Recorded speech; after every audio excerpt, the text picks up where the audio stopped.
If you've been struggling with your putting, not putting optimally based off what you think you should, if you are a beginner and you want to learn how to putt better, you're a mid-level handicap, you play a couple times a week, or you're a touring pro and you want to improve your status, maintain your card, win a tournament, qualify for the majors, Ryder Cup, President's Cup, any of those things, then today's guest is someone you're really, really going to want to pay attention to.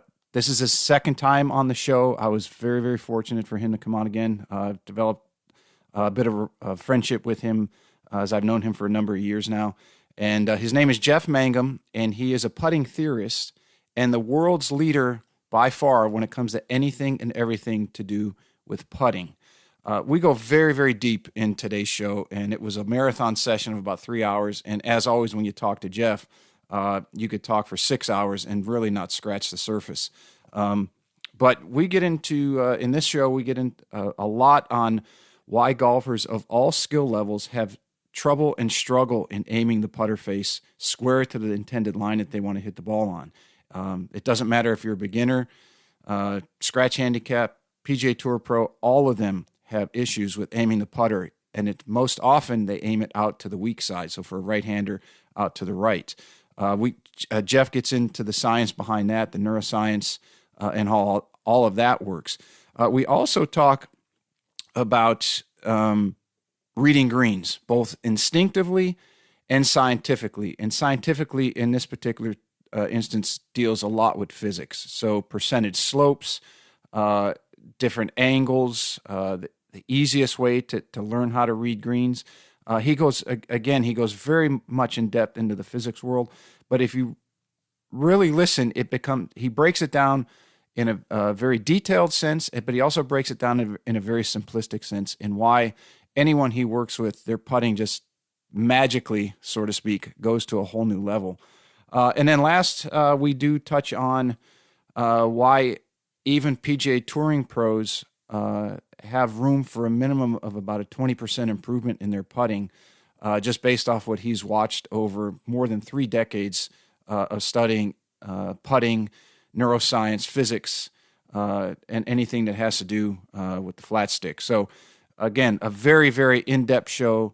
Any of you tech geeks and science geeks are really going to enjoy this one. For those of you who might not be as scientifically inclined, check it out anyway, because again, Geoff has a knack of making something very, very scientific, very simple as well, and everybody is going to take something from this episode.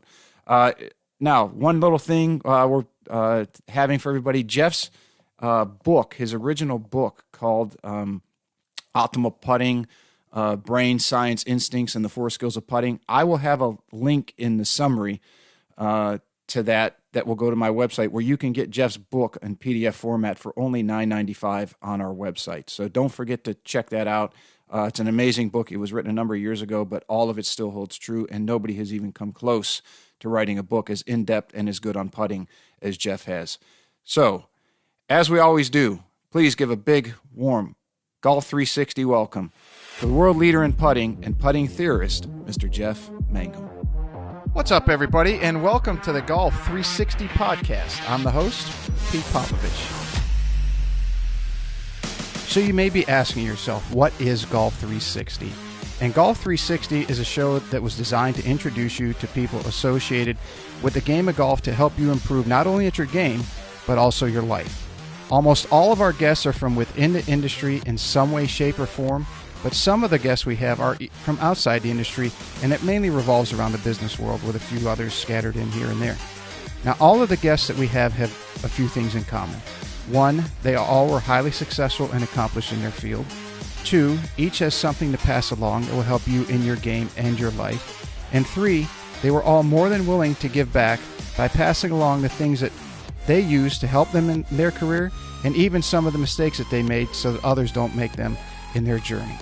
So I hope you find listening to them as enjoyable as I did interviewing them, and that each and every one of you benefits from the information that they so willingly and graciously pass along. Hey everybody, I want to give a big shout out to a new sponsor of the Golf 360 podcast, and that's Affinity Wealth Management Group.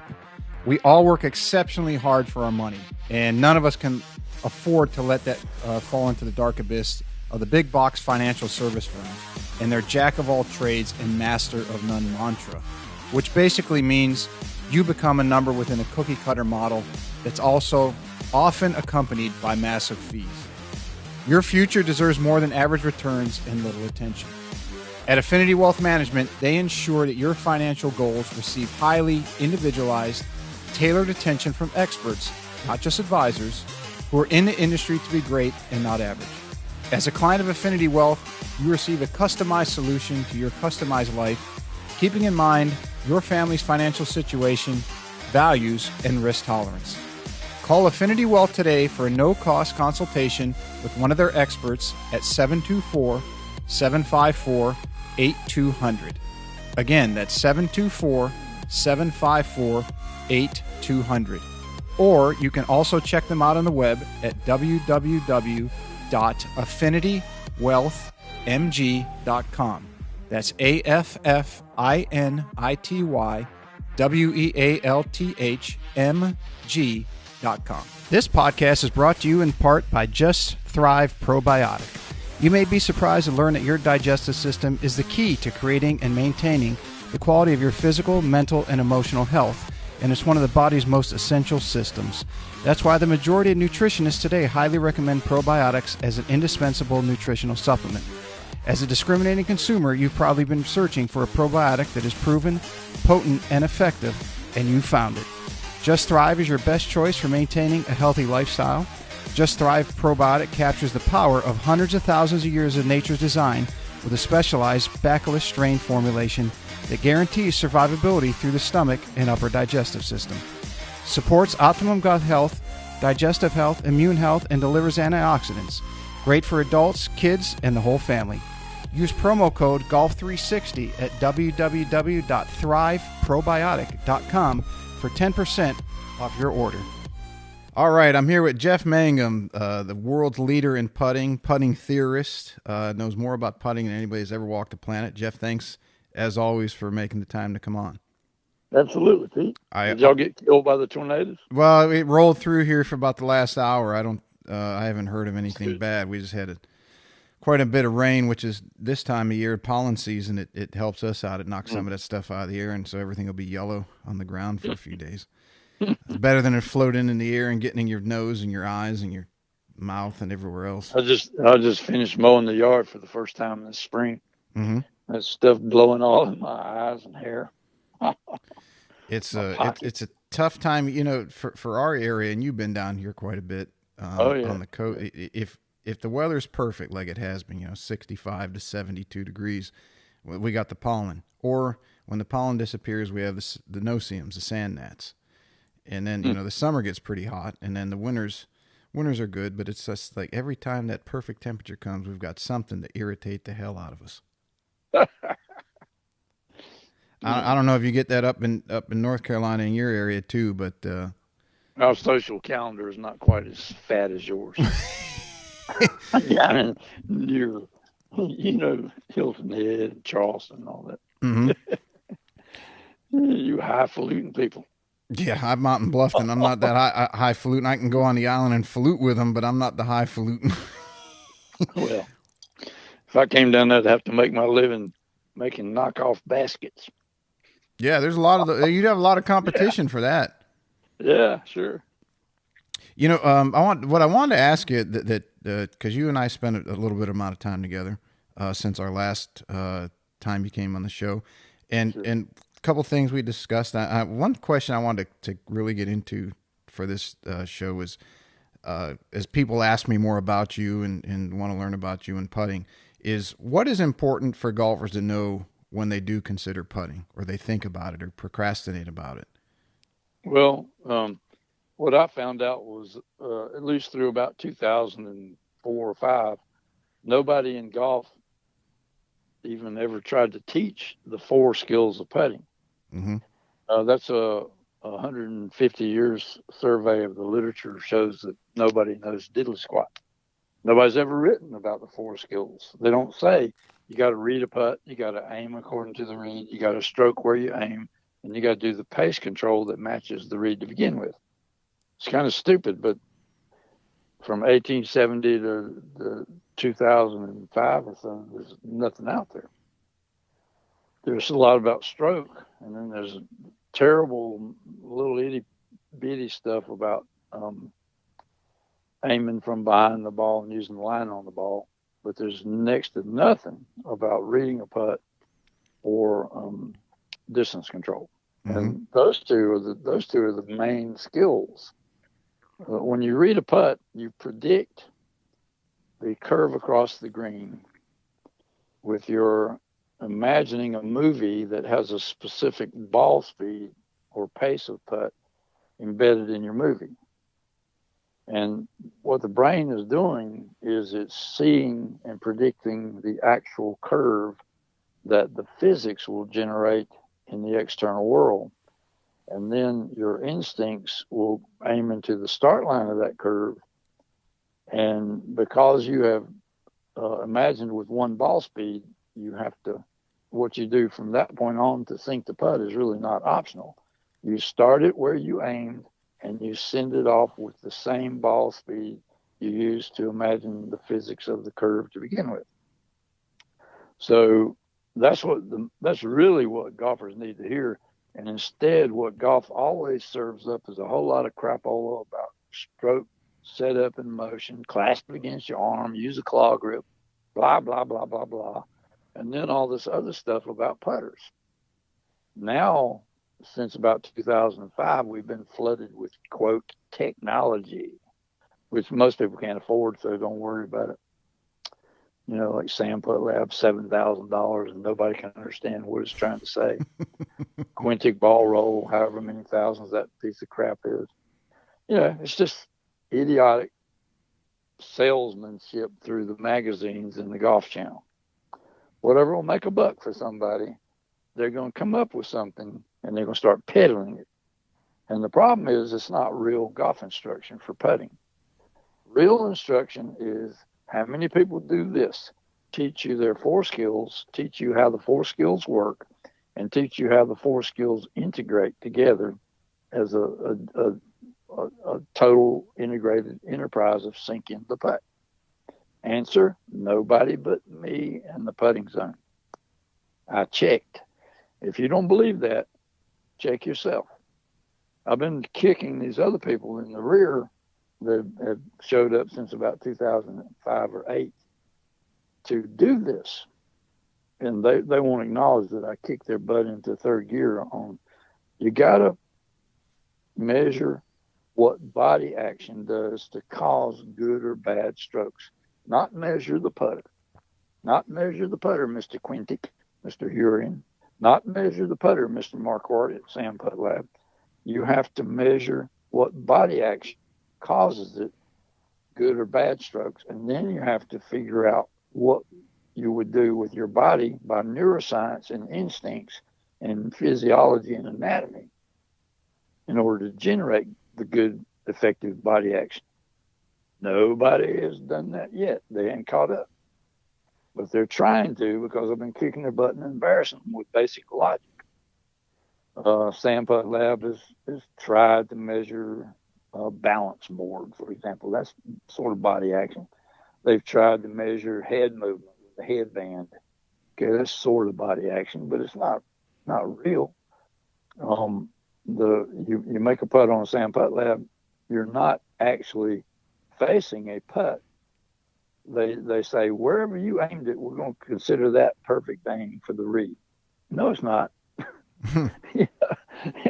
And if you hit it exactly where you aim, well, they don't even say that's exactly good. I mean, it would be nice if they actually said out loud, the Sam Putt Lab will help you learn how to hit it straight where you aim it. So that's the stroke skill.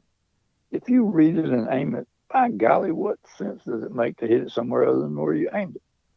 But that's where 96% of all golfers start because they can't aim and they don't hit where they aim. Most people aim out to the right or the outside, and then they pull their putts to their feet. Why is that? Why do so many people aim right or to the Well, weak let's to the weak just think side about for? it and see if we can make some common sense out of the situation. You ever seen a 10-year-old kid putt? Mm-hmm. Okay, now remember and tell me if this is wrong. They blast the ball way past the hole, and they actually have a really hard time looking down at the putter when they make their stroke. They're trying to throw a rock at a window pane. They face the hole. So children can't really get a hold of this idea of aim it and then put it where you aim. That's not in part of their programming. What they do is they face the hole and knock the snot out of it and hope it goes in the hole. All right, seriously, I mean, you can see this all the time. Right. So from ages 8, 9, 10, around about 12, 13, they start trying to kind of regularize a little bit like everybody else is telling them to. And they sort of square up to the line and they sort of try to aim, but nobody's really told them how to aim. So what they do is they might get behind the ball and see, okay, I want to aim. Daddy said aim 2 balls right. And so they sort of get behind the ball. Then when they step around beside the ball at address, they do something else. They aim somewhere else. And they're not really tracking where their putter face aims because they don't know how to do that. And what they do is they just sort of aim yonder ways.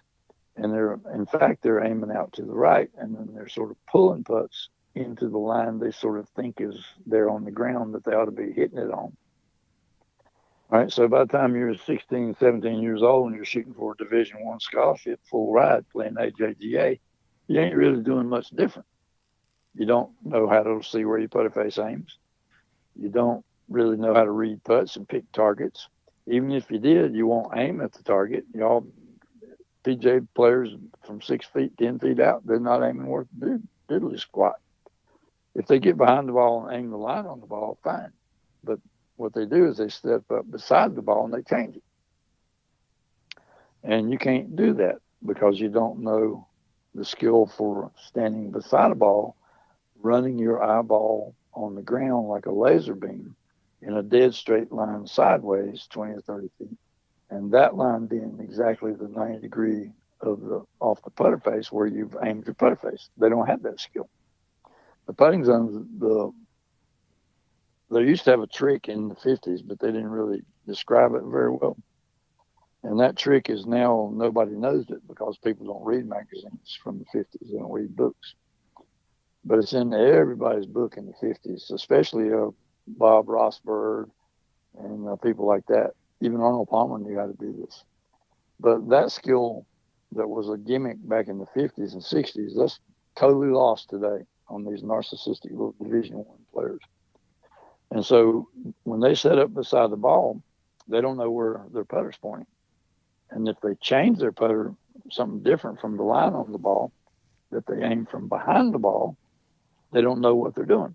And they don't know where it points.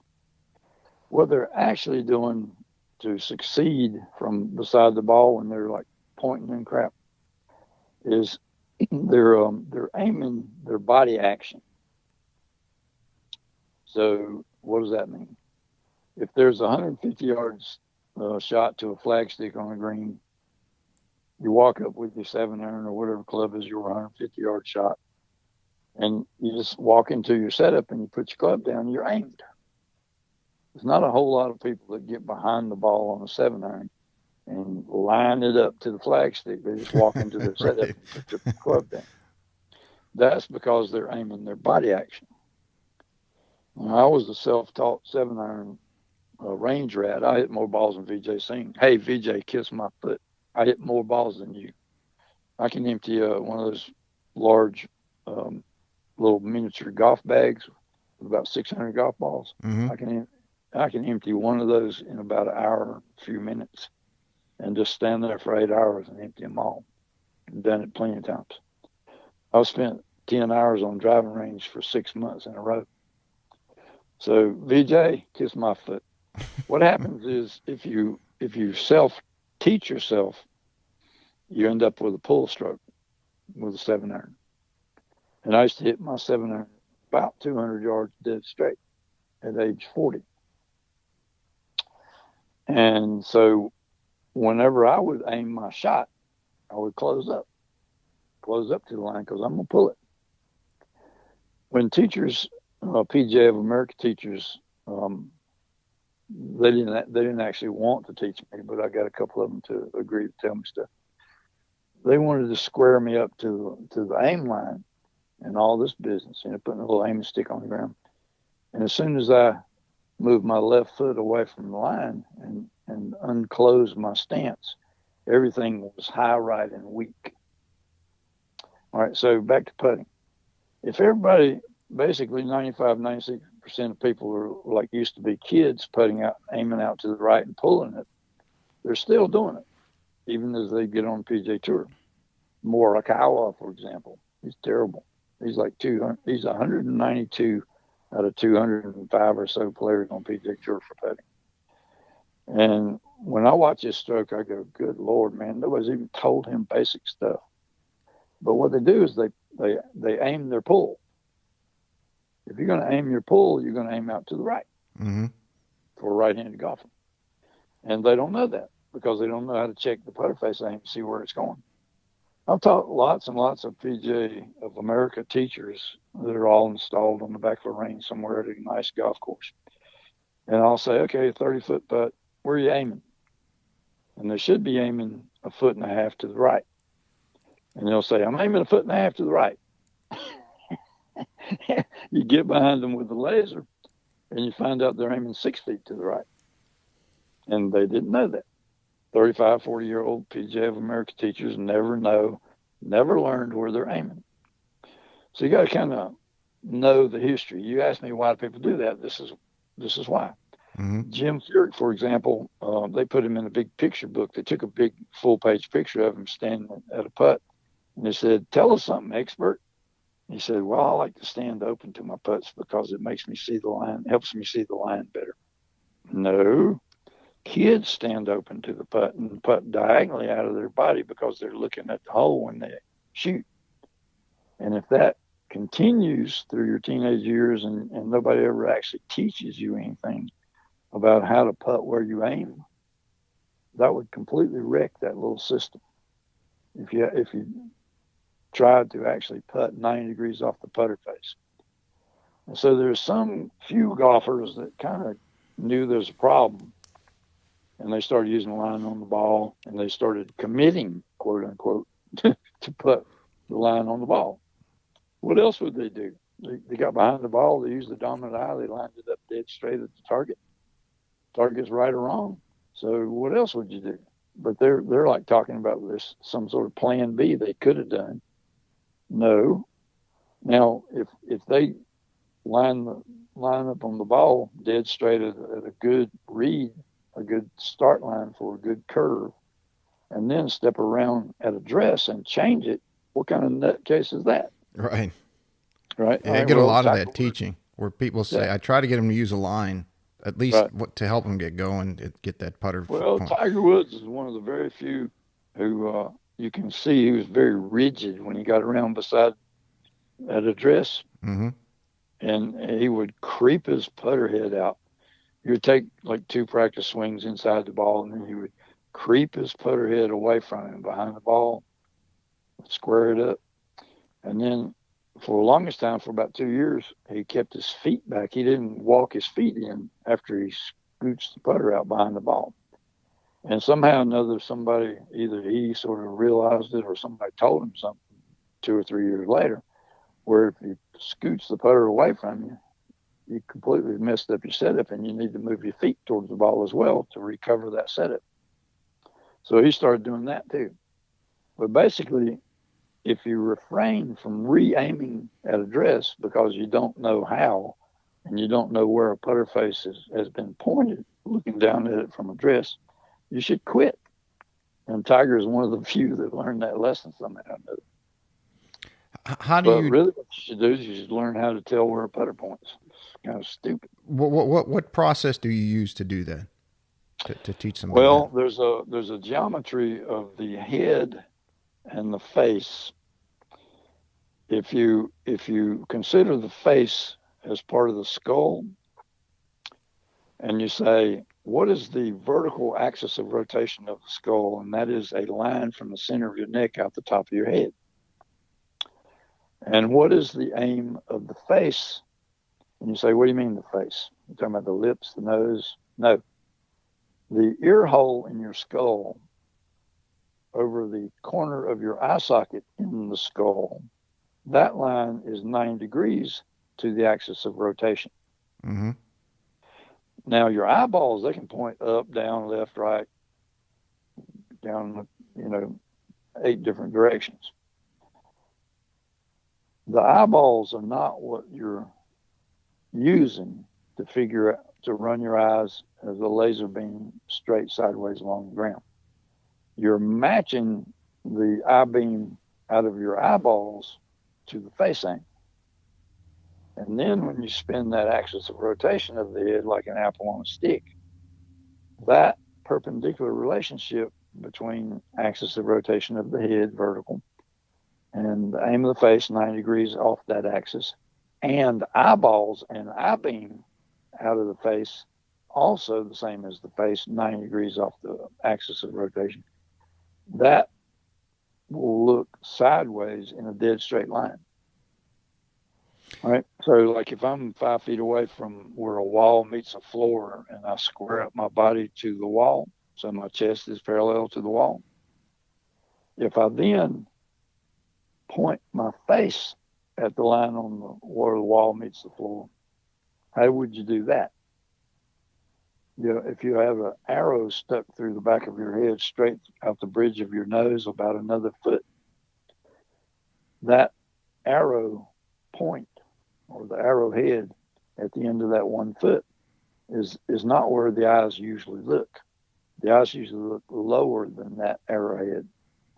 So you have to raise your eyeballs up so they match the aim of the face. The arrow is the aim of the face, and that's 90 degrees to the head spin. So what you do is you figure out how to aim your eyeballs the same as the face aims. And then if you looked over that arrow point and you just rolled your head down towards the line on where the wall meets the floor, Mm-hmm.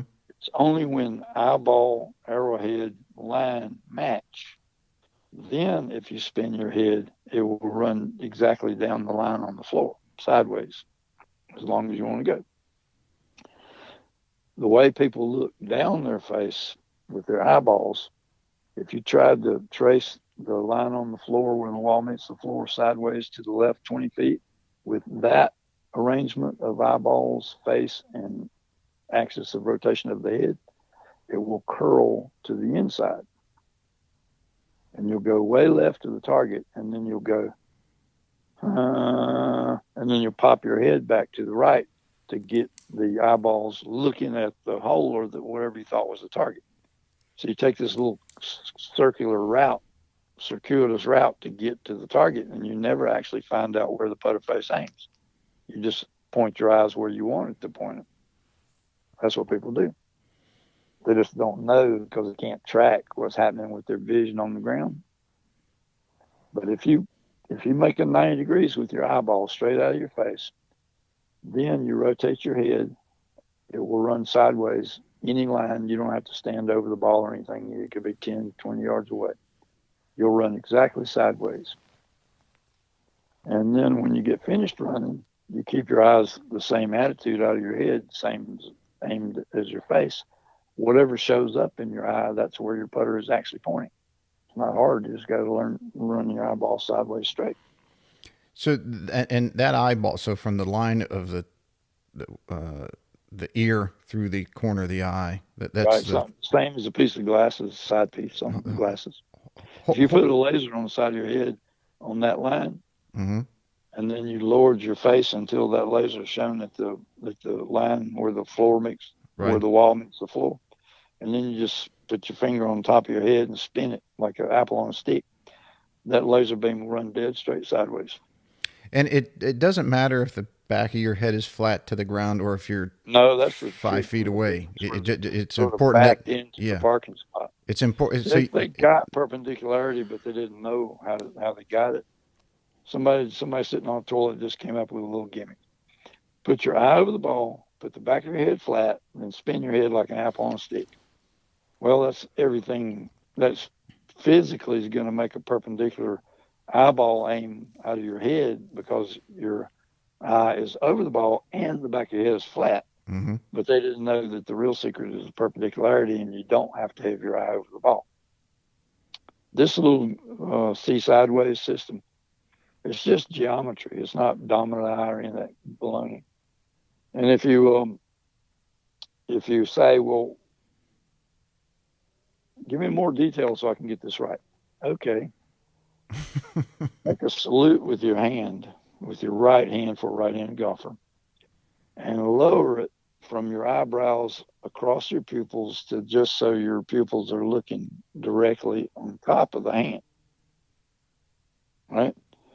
If you look down at the wall where the wall meets the floor, you won't see the line where the wall meets the floor until your forehead is actually aiming your face at it, because your eyeballs are not allowed to look down out of your face.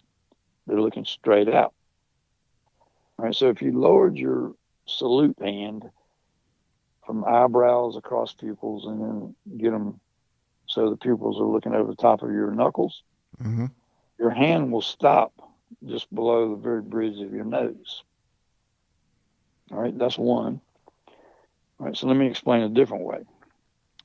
If you close one eye, close the left eye, for example, for a right-handed golfer, the right eye has an egg shape of vision. The little part of the egg is inside the bridge of your nose, and the fat part of the egg is out over there at your eye socket corner. And it's a little tilt. It tilts from fat edge up to eyebrow. Up to bridge of nose on about a 45-degree angle or so. But that's just the shape. The top of the egg is made by your nose getting in the way and by your eyebrow getting in the way. So right up there where the eyebrow meets the nose is the top of the egg, right? Mm-hmm. Okay, now here's the trick about that shape. It ain't got nothing to do with where your eyeballs point, because you can move your eyeballs all over heck in creation and that shape won't change. The shape is made by your face. All right, so take your eyeball and point it down towards the fat part of the egg shape didn't change. Take your eyeball and point it towards the skinny, small part of the egg up left. The egg shape doesn't change. You just point your eyes in different places through the egg, right? That's right.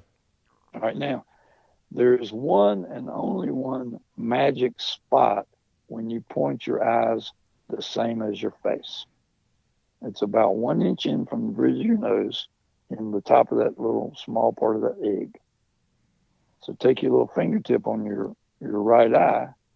Your left eye is closed. Your right eye is open. Your fingertip of the right hand is touching the bridge of your nose, and then suck that horizontally to the right 1 inch and stop. That spot is where your eyeball matches your face aim. That's where the laser beam of vision goes out of your head dead straight 90 degrees to the axis of rotation. There's only one spot. So you don't really need to lower your hand. You just need to look through that spot out of the egg of vision of your face. And then the eyeball will match the face aim. All right, so if you do that, and then you parallel up to a wall, and then you lower your forward until you see the line where the wall meets the floor, that will be face aiming at the line. Now spin your head sideways to the left, and that spot runs the line exactly dead straight. And when you get to the end of 20 feet or whatever it is you got to go, whatever is in that spot over there on the green sideways, that is the very blade of grass that your putter face aims at. If you're 6 feet to 10 feet away from a hole that's 4¼ inches in diameter, you can pick out about 10 different exact entry points with this kind of aiming. And you'll know whether your putter is aimed left edge, 1/4 inch inside left edge, dead center of the hole, right edge. There's 10 of those. And you can actually aim those with exact precision if you know how to arrange your eyeball so that it matches the aim of the face. When the face is tilted up, and the eyes are rolling down the cheeks. Right. Does the aiming to the right come from the perception that the individual, be it a kid, a beginner, an adult, teenager, whatever? No, it's kind of irrelevant because they don't actually find out where the putter face points.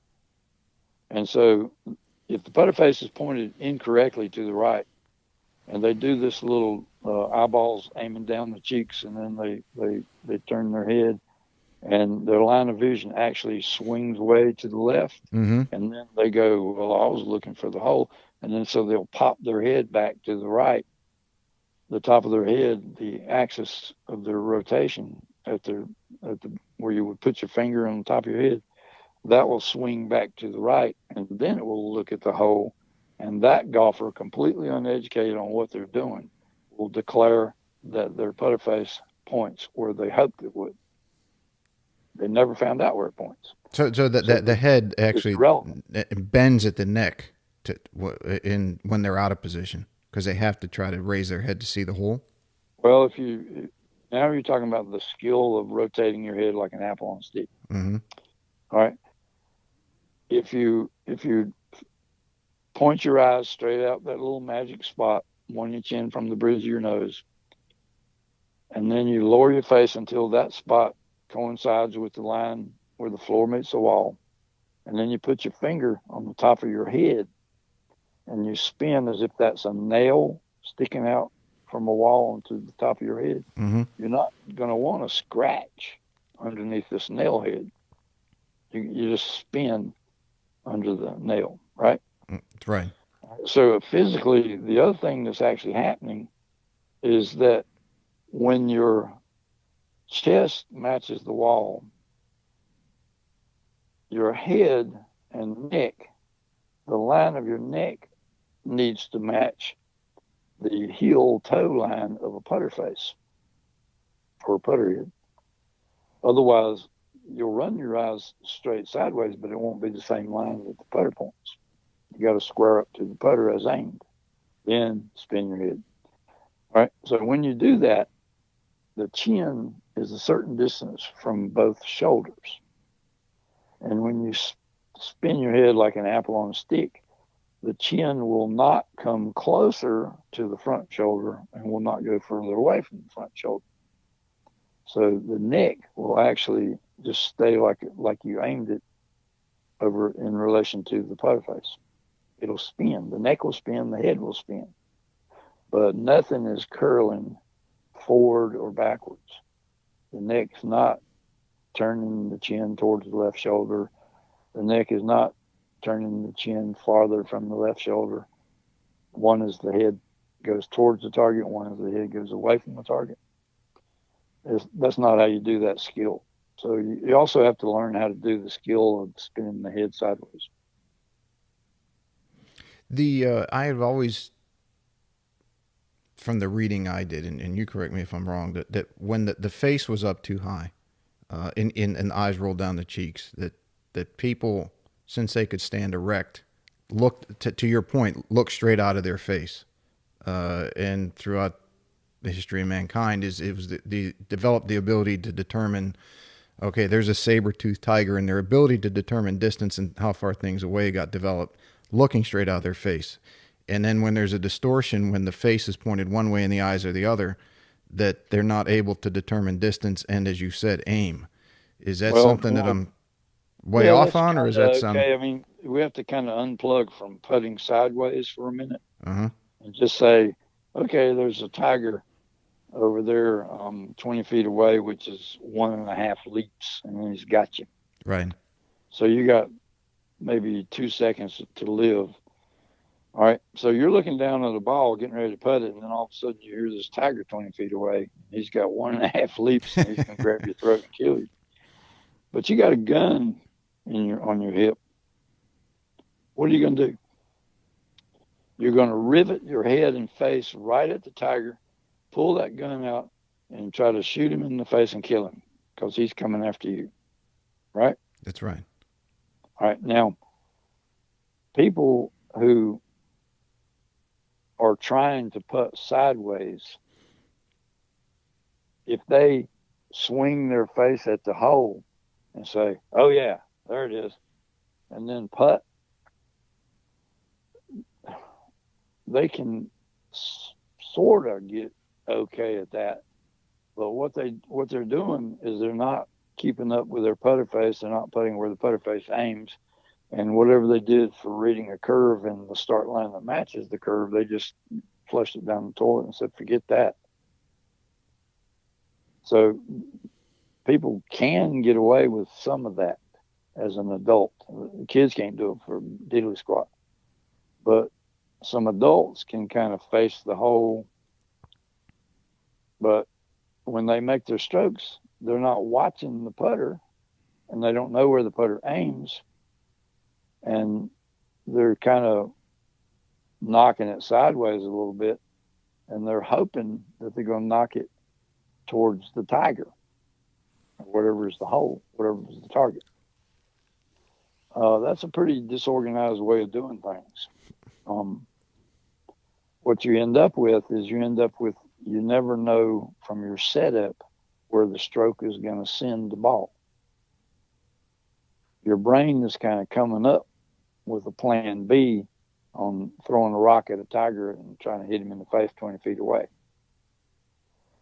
That doesn't really work too well on the PGA Tour, where half a stroke a day is 2 strokes in a tournament. And from top to bottom in a tournament, there's 20 strokes. And from the middle of the field up to the winner is maybe 10 strokes. And so you would have finished 35th, but if you had 2 more strokes, you would have finished 20th. Mm-hmm. All right, so don't finish 35th all the time, because you don't know how to putt where the putter points. You don't know how to see where the putter aims. You don't know the relationship of your setup to where the stroke is going to send the ball. Quit. Stop that. Doesn't make sense. Hurting you $50,000, $60,000, $70,000 every tournament. So if you just think about stuff like that, you'll start to see it ain't all about, can I throw a rock at a tiger? You can't possibly throw a rock at a tiger when you're looking down at the ball. No. So, and when in fact, everybody, even without skill of knowing where a putter points, everybody looks from the ball to the target or the ball to the hole, and they might be all confused about which of those two they're doing, but they look over there anyway, sort of where the tiger is. And then when they look back at the ball and they make a stroke, God bless them. Let's hope. Let's get disciplined a little bit. Read it right. Every curve has a start line. There's only one start line for every curve. There's only one curve for every ball speed. Imagine the curve with the ball speed, and then the start line is not optional, and the stroke's not optional for line or pace. Now you do that over and over, and you like it, you're gonna have a lot more cuts and a lot more money and a lot more chances to win out of that top 20 that you habitually are lurking around. If lucky your day, your week, you could be up there like Lee Westwood. Oh, he's on a roll, isn't he? He putted pretty good. Justin Thomas didn't putt for diddly squat on the last day. Mm-mm. He was like -2 strokes lost on the greens that day. And Lee Westwood was like 1.8 strokes gained. So there was almost a 4-stroke swing between those two just on the greens that day, 4th round. And if Justin Thomas hadn't just beat the dickens out of Lee Westwood with his ball striking, it would have been a different outcome. You had mentioned lining up the putter face to the center line, or was it the chin and the base of the neck? Right. That line through the middle of the face. Right. How does that? Is there a perspective change if the back of the ball would be at that spot, which would be basically the center line of the body. If somebody wanted to play the ball further forward and that putter drifted left, as long as you run a line on the ground sideways straight, and that line goes through the center of the sweet spot of the putter behind the ball and goes through the center of the ball. You don't have to be right over top of the ball. You can be behind the ball. You could actually be in front of the ball, so long as your chest is parallel and your neckline is parallel to the putter face aim.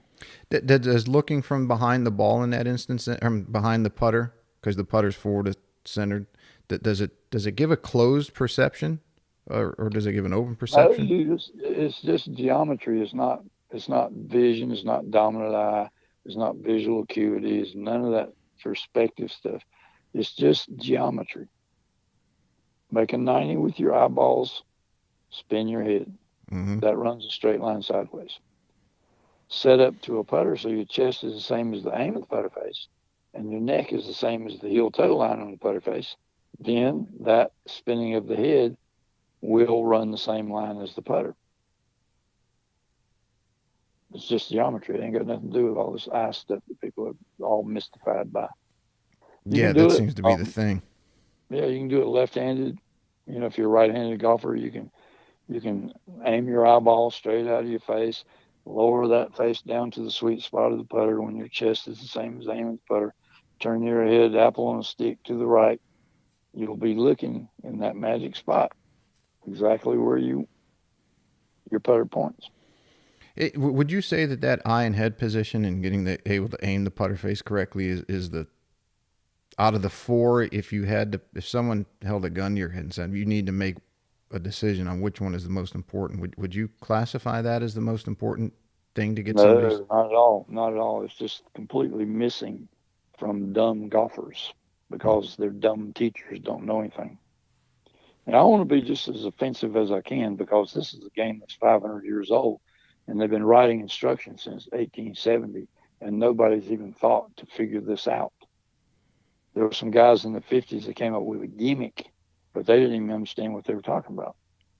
You don't have to have your eye over the ball, people. You got to have a 90 degree.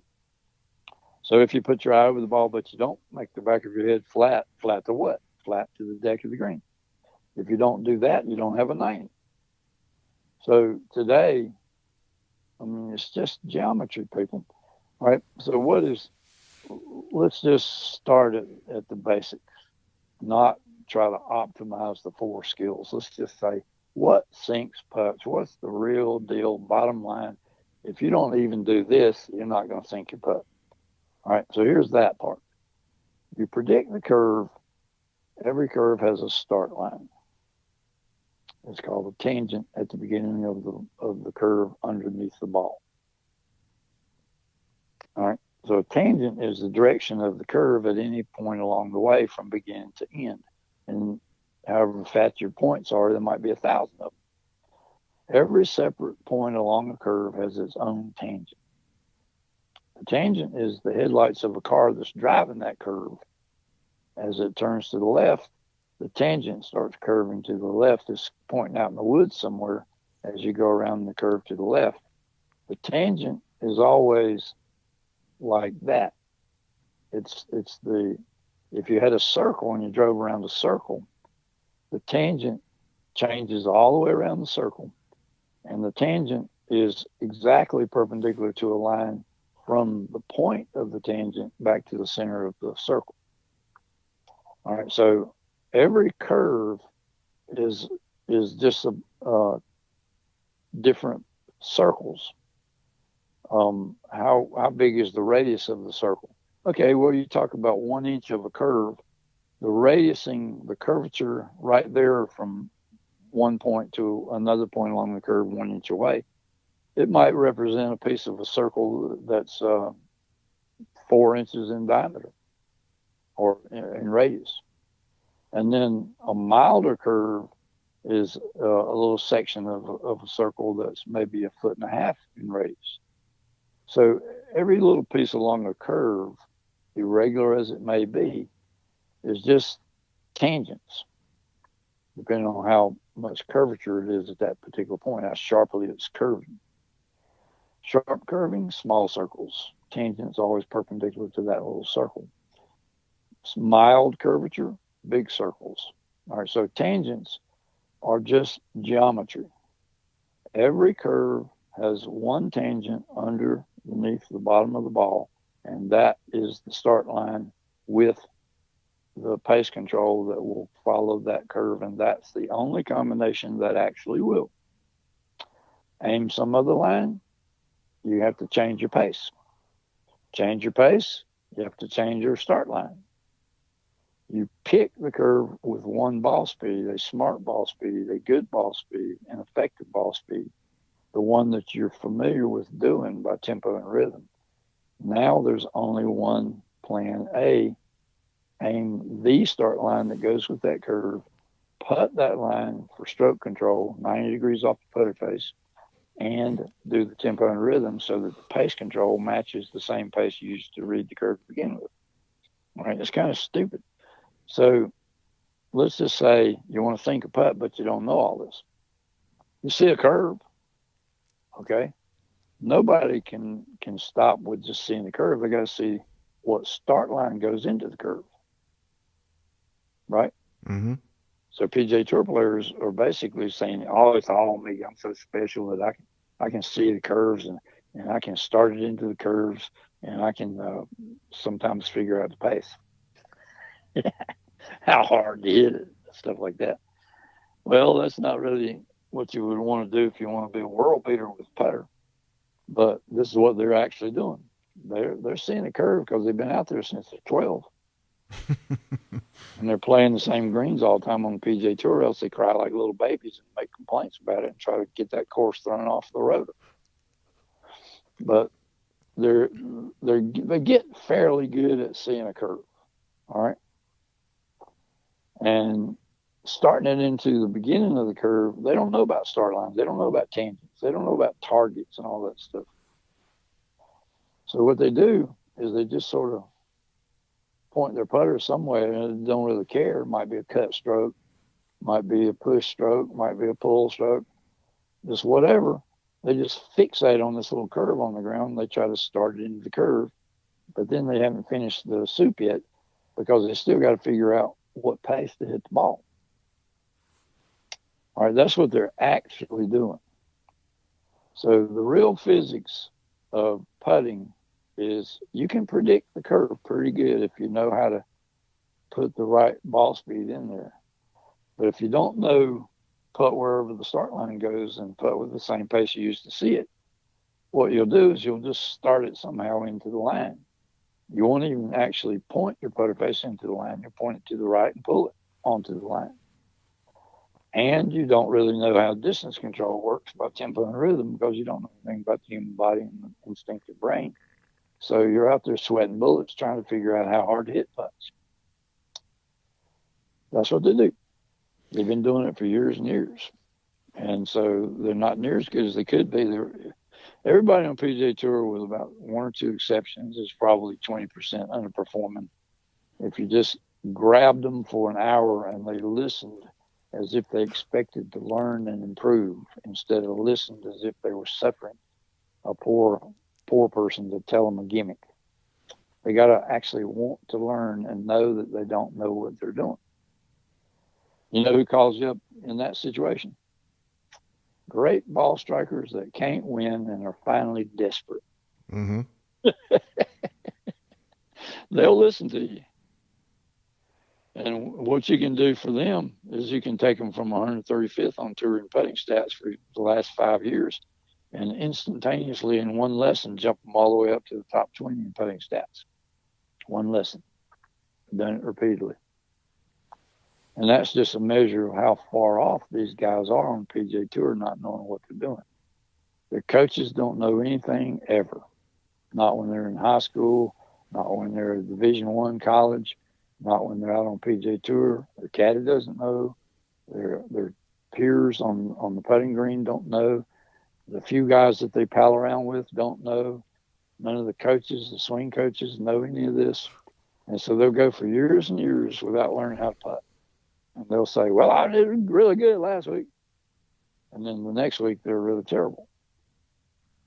If you look back at the TPC for Morikawa, for example, he had one day where he was 3 strokes gained in putting. And then he had another day where he was -3 strokes lost in putting.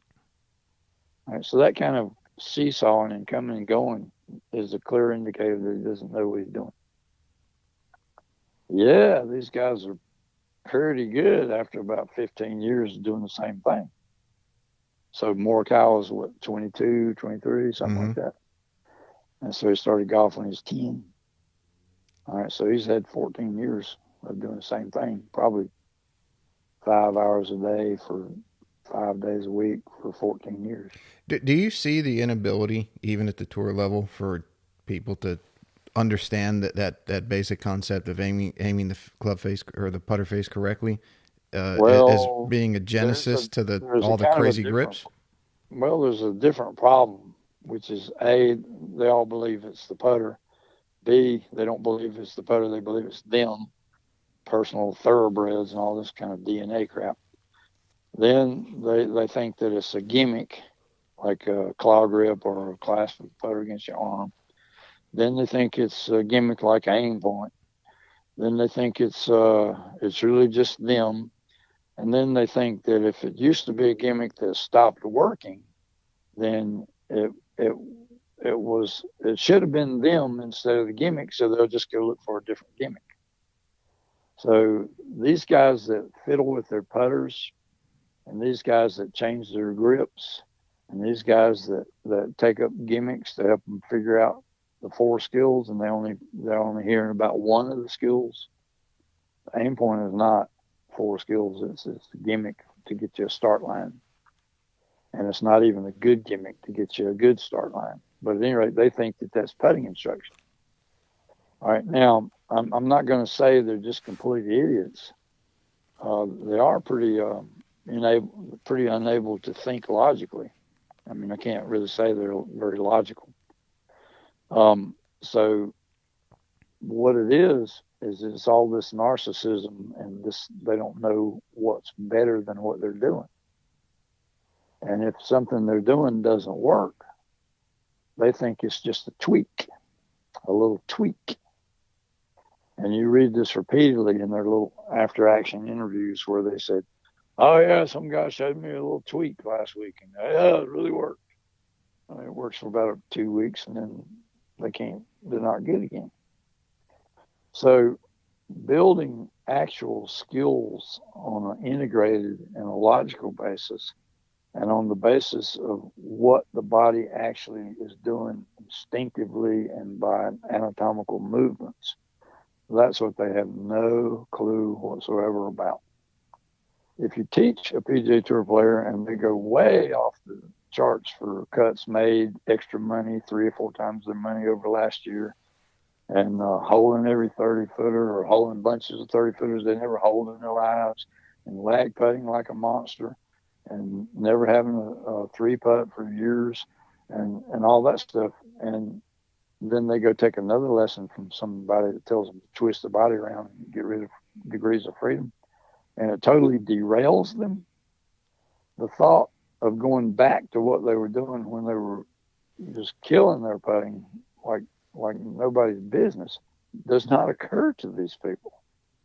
I've seen this over and over and over. The big example is Steve Elkington. Another example is Ben Parker.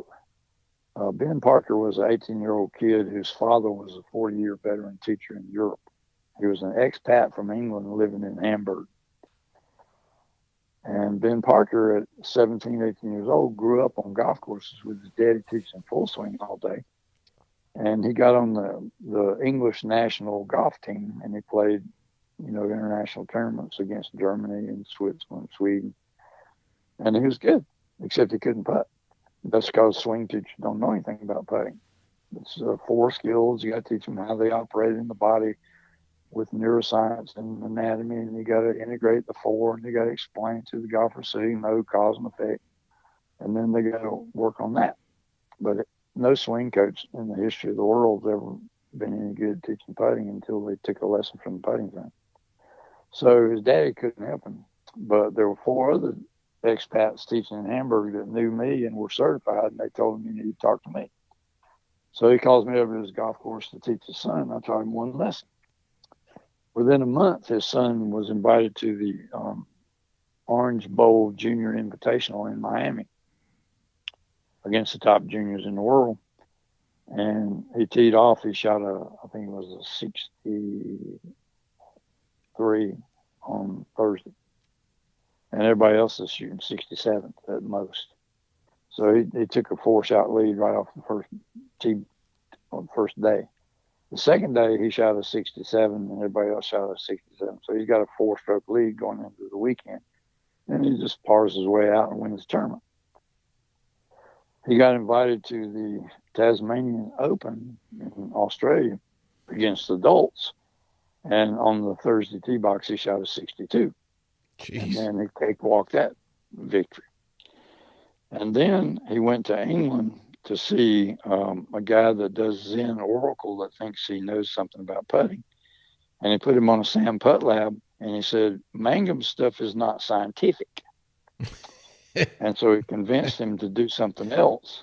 And then because he won the Tasmanian Open, Ben Parker had been invited at 18 years old to play the Australian Masters as an amateur. And he went out and shot 2 rounds of 81 and was never heard from again. Now, I mean, he was never heard from again. He never played professional golf again. His career was knifed in the heart. I saw him living in South Miami one time, hitting balls on a range, trying to get in some mini tours in Florida, and that didn't work out. He tried some stuff on the European Challenge Tour, and that didn't work out. He's never been heard from again. All right, so this Zen Oracle guy in Sheffield, England, completely ruined his life. Now, what does his daddy say? He said that my stuff didn't work. All right, so the guys in Hamburg that had told him to come see me to begin with looked at him with complete stupefaction washing over their faces and said, "Are you crazy? The reason it didn't work was because you quit doing it." No kidding. Yeah. And Elkington did the same thing after he had a year's worth of wild success in 2010. He took the extra money and went around and started taking lessons like a little magpie, and with the attitude that he's a thoroughbred and nobody teaching a bad lesson could possibly hurt him. And so he took lessons from a jackleg out in Australia and a jackleg in Oregon, don't know anything about putting skills.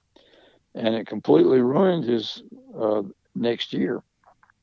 He missed 3 cuts in a row right out of the gate. And I went and found him at Hilton Head in the 4th term of the year. And I said, "What in the hell are you doing?" He said, "Well, I'm twisting my arms around and taking a degree of freedom out. I'm doing this and that." And I said, "Well, why come you're not doing what I taught you and gave you 4 times the money?" He said, I said, "You want me to resurrect your career here before you completely tube this year?" And he said, "Well, okay." And so I walked around with him for 7 days, Monday through Sunday. And I kept reminding him, do your pace, read it right, aim the start line, put where you aim. No problem. Just do that and forget all this crap all we've been trying. And he was 3rd that week in putting stats. Missed 3 cuts with bad putting. Couldn't push a poker chip off a table with putting. And then he's 3rd in the field. The winner that year is 2011 was Brant Snedeker, and he was 1st in putting. And the 2nd in putting was Kevin Na, who's always a great putter until recently. And then 3rd was Steve Elkington. And so I resurrected his putting again, and then he still didn't do it. And he had to quit the 2011 year at age 48 or 49. He wasn't really eligible for the senior tour, but he had to quit the PGA Tour because he just didn't have a lick of sense. Then when he finally got 50 and went on the senior tour, he was the worst of all the geezers on easier to putt greens on the senior tour where there's no cut. He was the worst putter of all the people on the senior tour. And that's pretty hard to do with me standing around the corner wanting to teach him. But that's what he did. All right, so these guys are completely narcissistic and stupid. And I hate to say the word stupid, but they're giving up millions and millions of dollars because they think it's them and not good technique and not good teaching. Now, if you said that to Tiger Woods, he'd have fired you on the spot. Well, guess what? I don't care. You know, you want to be a stupid, dumbass son of a bitch, go hire a swing coach to teach you putting. Jordan Spieth, Dr. Cameron, whatever you want to do. But don't waste my time if you think it's all you and there's nothing that would change your putting and up your game by 20% or more. Do You don't you want think that. 20% would be the norm? Oh, absolutely, absolutely. They're so unorganized, it's pitiful. Slump knock you out of 3 or 4 weeks of putting. You're only going to play 25 weeks, so 1/8 of your year is out. You didn't even, and you don't make cuts. If you lose 3 weeks with a slump, and you got, well, the really top players, they don't play 25. The grinders play 25 to kind of make all their FedEx points so they can keep their card. But the really top players, they try to get by playing 16. Well, 3 of them are gone. You got 13 more. How many cuts you going to miss? 5. All right, so there's 8 of them gone. So your year's already cut in half before you can tee it up on the remaining 8 tournaments. Now, unless you win them, 2 or 3 of them, you're not going to make all that much money by missing half of the tournaments. So ball speed control will double cuts made just learning that one skill, learning how to do it so you don't have slumps, learning what counts. All right, so you asked the question, what's the number one skill? The number one skill is not aiming. That's just mechanical, and they just don't know how to do it.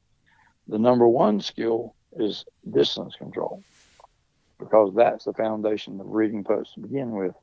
And if it's integrated when you aim and shoot, that you do the same distance control and you just start into the start line, success. You comply with the physics of the curve. So they don't know distance control. Sort of good at it, but you know, if you watch somebody that I've taught and then hadn't taught him for a big long time, they start 3-putting from 30, 50 feet out. There's a general rule that I don't think they know that I've never heard them indicate that they know it. The general miss is about, if you're talking about 30, 20, 30, and 40, and 50, and 60-foot putts, the general miss on the PGA Tour is very frequently 10%. And it should be 2 to 3 feet, no matter what the distance is. 2 to 3 feet miss on a 60-footer, 2 to 3 miss on a 50-footer. But they're missing 10% all the time. And that means they miss 5 foot on a 50-foot putt, and they miss 6 foot on a 60-foot putt. You miss 6 feet on a 60-foot lag putt, you basically don't know how to lag. And if they think they're missing six feet on a 60-foot putt and they think that's good, they're just bug-eyed crazy. I got women that can do better than that. Do you think that's a face aim control or a no, they distance just don't control? know how to lag. That's a skill. They don't know how to do the distance control. They don't know how to operate the body for distance control. And they don't really know how to aim to the high side either. You know, when we spent that 3 or 4 days together, right. We went over that quite a bit, where the distance control, once you're an adult, grown, if you're walking, right, you're swinging your arms 10,000 times a day.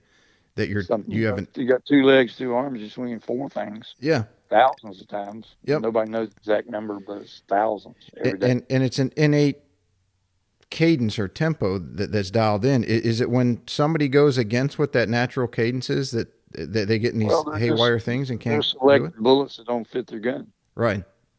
There's one tempo that's extremely educated about complying with the physics of the world when you move your arms around toward doorknobs and glasses of water. There's one tempo that's extremely good at that, and it's the natural tempo. And when people are taught by Sam Putlab, Zen Oracle idiot, how to do things, bada bing, bada boom, short back, fast through, and crap like that, you're just putting 22s in your 38.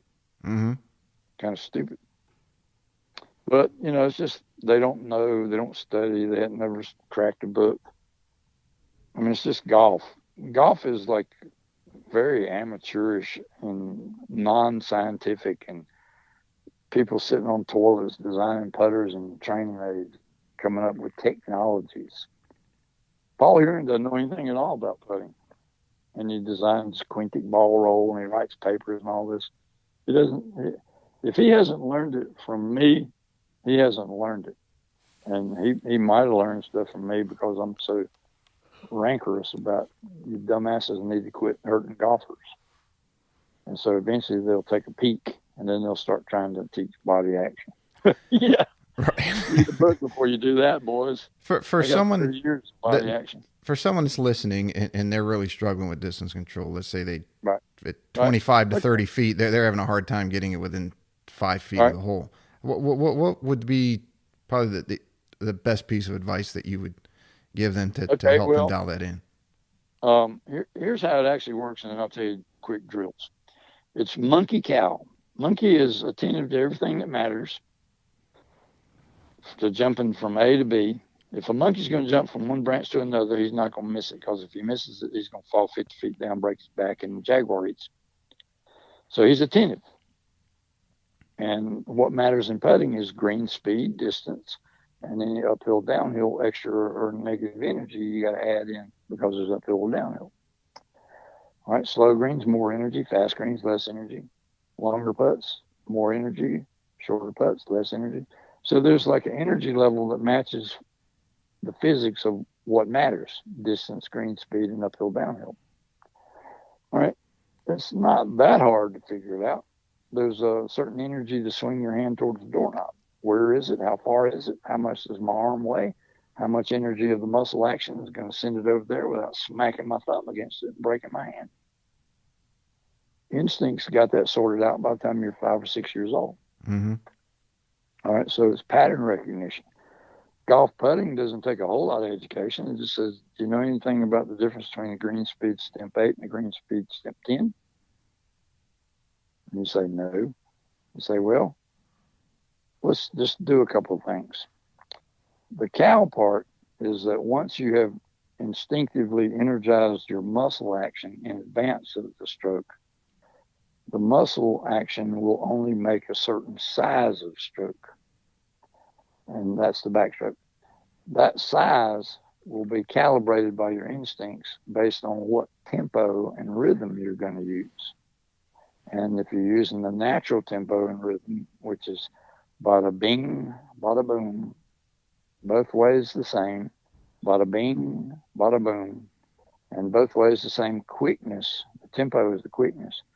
It's nice and casual. Swing your arm, swing your arm. Okay, that's like the motion that your body has learned through all these thousands of times a day. All right, so if you use that tempo and rhythm, there's only one size that matches the physics of putt for distance. And your body actually knows how to calibrate the muscle in advance of pulling the trigger on how much energy or vigor the backstroke will have, and therefore how big it will be.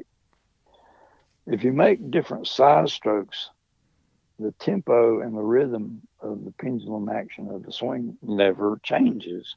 What changes is the different sizes that match what matters. A bigger size changes the impact velocity at the bottom of the pendulum swing, faster, harder. A smaller size has a softer, less energetic impact velocity. Your brain knows all that by thousands of times a day how to swing your arms. So here are the drills. You walk out onto a green, you plop down 3 golf balls on a fairly level piece of green, and you pick one size. But before you pick the size, you stabilize your back and through swinging to nowhere in particular. Bada bing, bada boom, bada bing, bada boom. And then you artificially pick a size. Let's say 10 inches past your back foot. Bada bing, bada boom. And you hit a ball. The impact velocity is set by the size that you arbitrarily picked. And that ball will go some distance based on the green speed and then uphill, downhill. You don't know the distance until you hit the ball. Then you rake the second ball over and you do the same bada bing, bada boom with the same size the second time. And in physics, you'll get exactly the same impact velocity. And the ball will go exactly the same distance and go over there and kiss the first one. And then you rake the third ball over and you go bada bing, bada boom. And then you do 10 feet past the back foot, bada bing, bada boom. Impact velocity matches the first two. Third ball goes over and kisses the first two. All three balls go the same distance. Now you know what distance they go on that green speed. And you say, aha. And that calibrates your personal tempo and rhythm.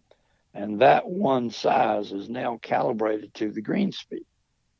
And you just eat it like a cinnamon cookie to see how much cinnamon is in the green that day. You look at it and you say, oh, that's how fast the green is. Anytime I go bada bing, bada boom without a whole lot of uphill, downhill, it's going to go about that far. And so the second thing you do, I call that the core putt. You have a certain distance backswing and you carry it to any green, any golf course, any different day, any different green speed, and you're going to find out how you relate or register your tempo to that green speed. All right. The second thing you do is I call it rabbit and hound. I created the core putt. Rabbit and hound, I didn't really create. That's Tom Watson used to do that, and so did Bobby Lott. Basically, they'll send the ball out about 30 feet, and then they'll try to size that putt to go over and kiss that rabbit ball. All right, that doesn't work if your tempo and rhythm is not stabilized when you're looking at the rabbit. So before you even try that, you need to just sit there and swing to nowhere in particular. Bada bing, bada boom. No size in particular, just bada bing, bada boom. And then you make the monkey intentionality of going over to the rabbit ball and kissing it. Last two rolls, come up to that ball and nudge it. And then you go, let's see how my instincts are on getting the screen speed right now that I just did the core putt. And you go bada bing, bada boom, and a size instinctively happens from your monkey intentionality. And then the size of your cow swing, don't care, just do two tempos nice and casually. It goes over there and kisses the rabbit. Your dog ball goes over and kisses the rabbit. That tells you that you're pretty good on sizing. The core putt tells you you're pretty good on stabilizing your tempo and rhythm. The rabbit and hound tells you that you're pretty good on sizing with the stabilized tempo and rhythm. Then you can do some other things like putt significantly uphill and then putt downhill and see if you can get that part factored in. Distance, green speed, and uphill, downhill is all that matters. So if you're paying attention like a monkey to where's the target, slightly behind the hole, not short of the hole, not crazy past the hole, and you're paying attention to what matters in terms of it is what it is, whatever it is, bring it on.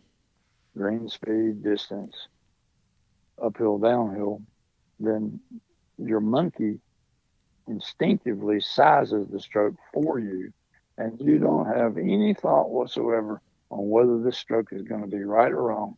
It's already pre-loaded with the right gas to go the right size, and it can't possibly be too big. So you do bada bing, bada boom, and you fully load, and you fully spin, and it's right. All right, so that takes a little while to say out loud, and to teach it in a putting lesson might take an hour or hour and a half. But children can putt better for distance control the rest of their lives if they know that. And so can women. And so can professional golfers if they would just want to hear it instead of it's me, and my special fingers and blah, blah, blah. The hard ones to teach are the ones that already think they're special and that you're just peddling tips. No, I'm peddling something they've never heard in their lives that would revolutionize their success level. Cuts made, money made, wins made. Most people that adhere to this one lesson on distance control on professional level, that triples or quadruples their money. When you were on And it's last, already up there. Huh? when you were on last, we talked about tempo and Right. the speed of that tempo. And Lauren Roberts, I think you said, was the closest to Right. one Right. second on the Yeah. Well, backstroke. if you say what does the arm and a putter actually take, how much time from top to top, Mm-hmm. it's a real simple to find out. Just take a putter, lift it into a backswing, maybe get a little elevation on it, maybe 20 inches back from the ball or 40 inches back from the ball, something like that. Who knows? Um, 20, 30 inches back from the ball. And then you're bending over from your torso. So if you just relax and let the putter swing naturally, your arms and the putter will swing as a unit in gravity, and they'll take a certain amount of time to get to the other top, like a trapeze going from top to top. The tempo is the swinging character of the swing, how it's accelerating through impact, and then it's coasting up to the other side, just like a trapeze person coasting to the other side. Well, if you want to put a number on it, you need to know how long it takes to get to the other side. And most people takes a pretty close to a minute. A minute is, I mean, not a minute, a second. So a second is divided into 1,000 parts called milliseconds. So 1,000 milliseconds would be exactly 1.0 seconds. They, most PGA Tour guys are backswing 750 milliseconds, 3/4 of a second. Lauren Roberts, they put him on a Sam Putt lab up in Illinois, and he came out 950 milliseconds. And the conclusion of the Sam Putt lab gurus was, that's bizarre. Nobody does that. And Lauren Roberts, he whips all these guys for putting. He's one of the perennial greats of all time. And, you know, they're not but two or three guys that are actually rated that got good and stayed good and don't come and go in their putting the way everybody else does.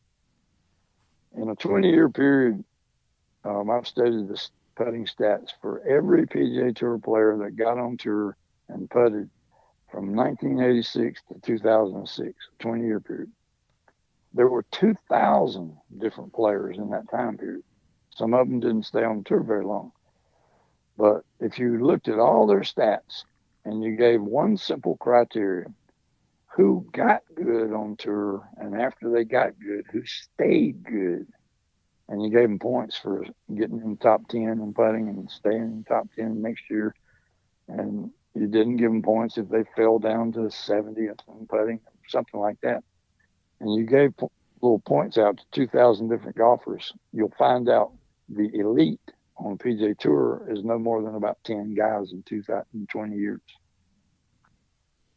So anytime on the 200 guys on the PGA Tour right this minute, there ain't but one or two of them at most that got good and stayed good, and everybody else coming and going like the wind. Who would be a couple of those guys? Would you know them off the top of your head? Well, it was Steve Stricker until about 2 years ago, but now he's fallen off the perch. We'll see about Denny McCarthy. He's a University of Virginia golfer that is self-taught. It used to be people like Payne Stewart, Ben Crenshaw, uh, um, Glenn Day used to be one. Then all of a sudden he lost his putting and couldn't get back on tour.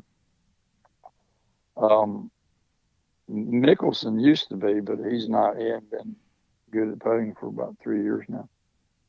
He really wasn't in the top tier.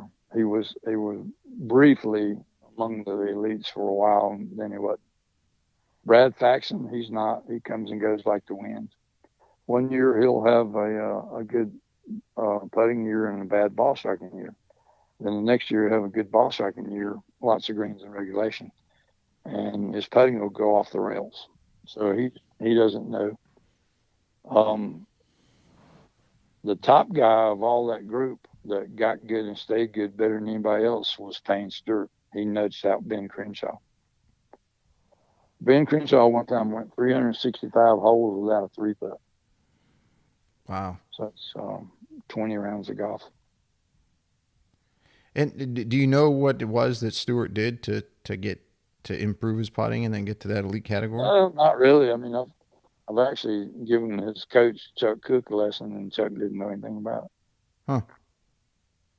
He's he was kind of overly mechanical, except he forgot his mechanics all the time. And his wife Tracy, when he sank that 20-footer at the Pinehurst 1999 U.S. Open to beat Phil Mickelson, Right. I was trying to find somebody to bet with while he was lining up his 20-footer because I knew he was going to make it. But his wife on Saturday watched him and told him between Saturday and Sunday, "You're moving your head when you putt. You need to stop that." So maybe you should put her in the putting zone. Well, I mean, she'd have to pay.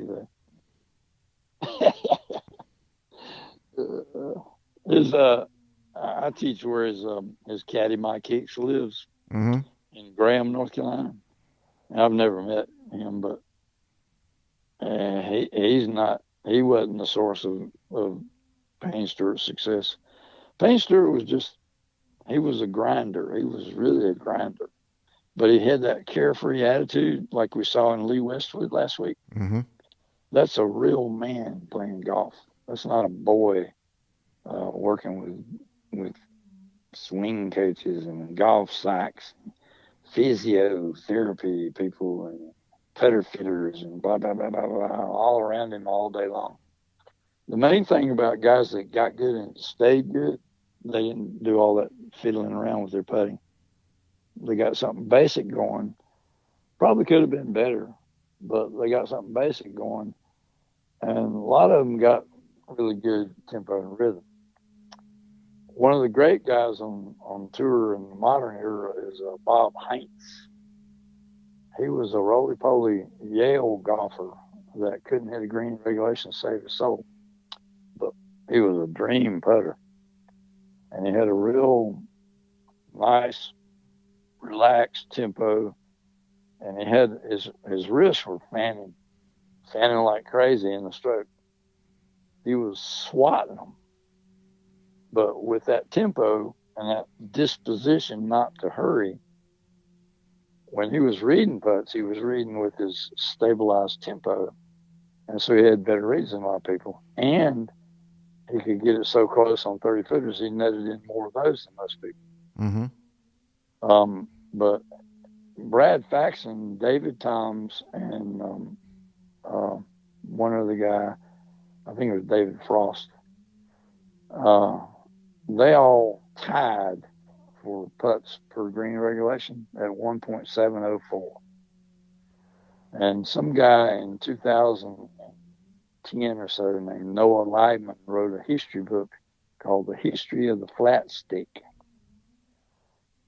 And he declared Brad Faxon the queen of the ball and didn't even mention David Toms or David Frost. Well, he's writing a book on the history of the flat stick, and he's supposedly citing statistics. So where's Bob Heinz? He didn't mention Bob Heinz. So this is like a really ridiculous book by Noah Leibman, because if you looked at the statistics, and I think it was 2000, Bob Heinz had 1.682 putts per green regulation. That's 28% better than Brad Faxon in his wettest dream. And Noah Leibman, writing The History of the Flat Stick, was completely unaware of this. That's pretty bad. Yeah, how do you miss it? It's not like Well, see, that's golf. Golf is stupid, amateur, kind of give a shot at it, and as long as people don't catch you making a mess, it sells. He said it was the statistics, and nobody got sense enough in golf to check. I read it and I thought, man, this guy's a complete idiot. Bob Heinz is way better than Brad Faxon. And since he couldn't hit a green regulation worth a hoot, Bob Heinz is putting from what we call bum duck Egypt. he's nutting them in from way out. And you know who else was like that? It was Bobby Locke. There's a great story where Bobby Locke came to the United States and won 11 out of however many tournaments he entered, 10 something. He won half of the money on the PGA Tour in 1946 or something. Pissed everybody off. So they opposed him coming back. The main nemesis was Mike Hill or Dave Hill, and they were just nasty to Bobby Locke. So he just went and played in Europe and won 4 British Opens. But Bobby Locke was playing Ben Crenshaw in Reading, Pennsylvania. I mean, not Ben Crenshaw, playing Ben Hogan in Reading, Pennsylvania.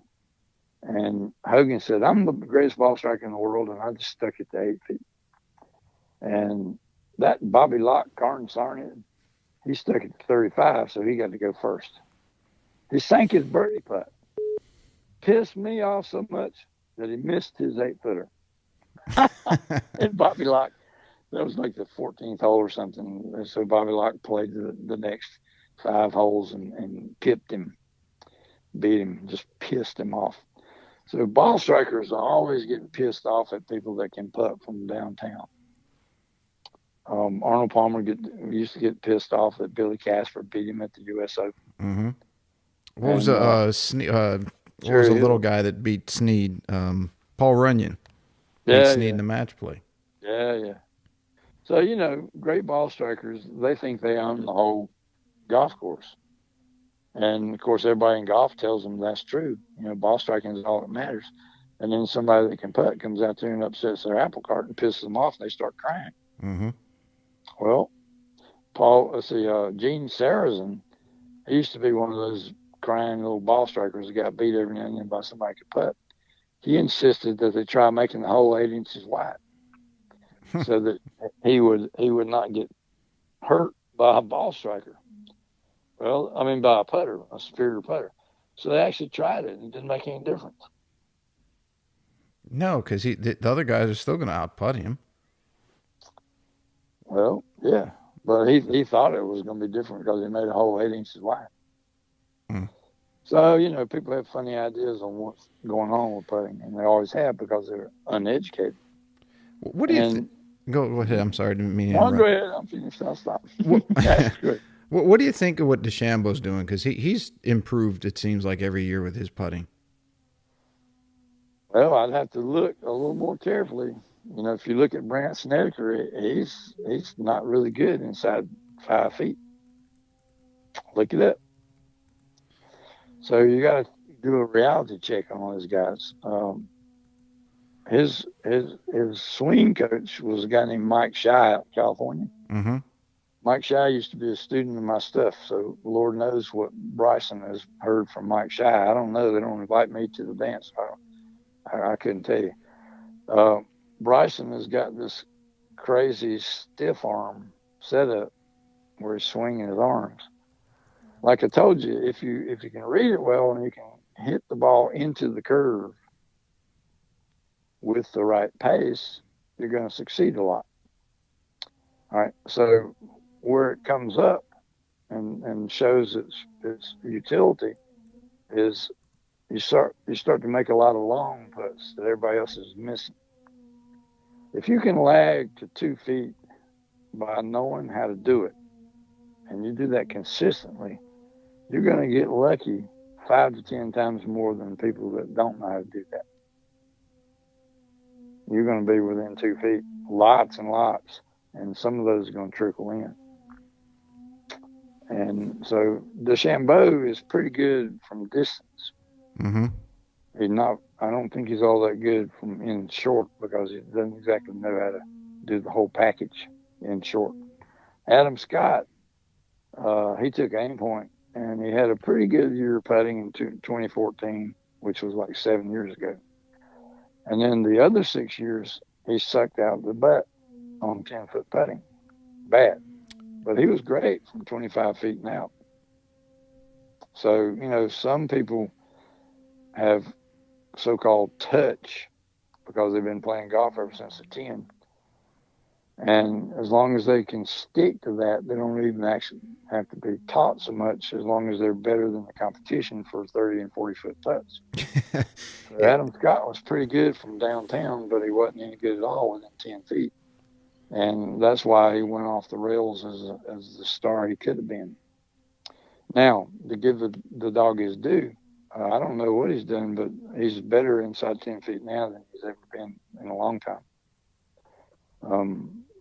I was talking to his daddy in Orlando last year in January, and we talked for about 2 hours, like what might be his problem. And I said, look, I'm not going to try to say bad things about other people, but aim point ain't worth a damn.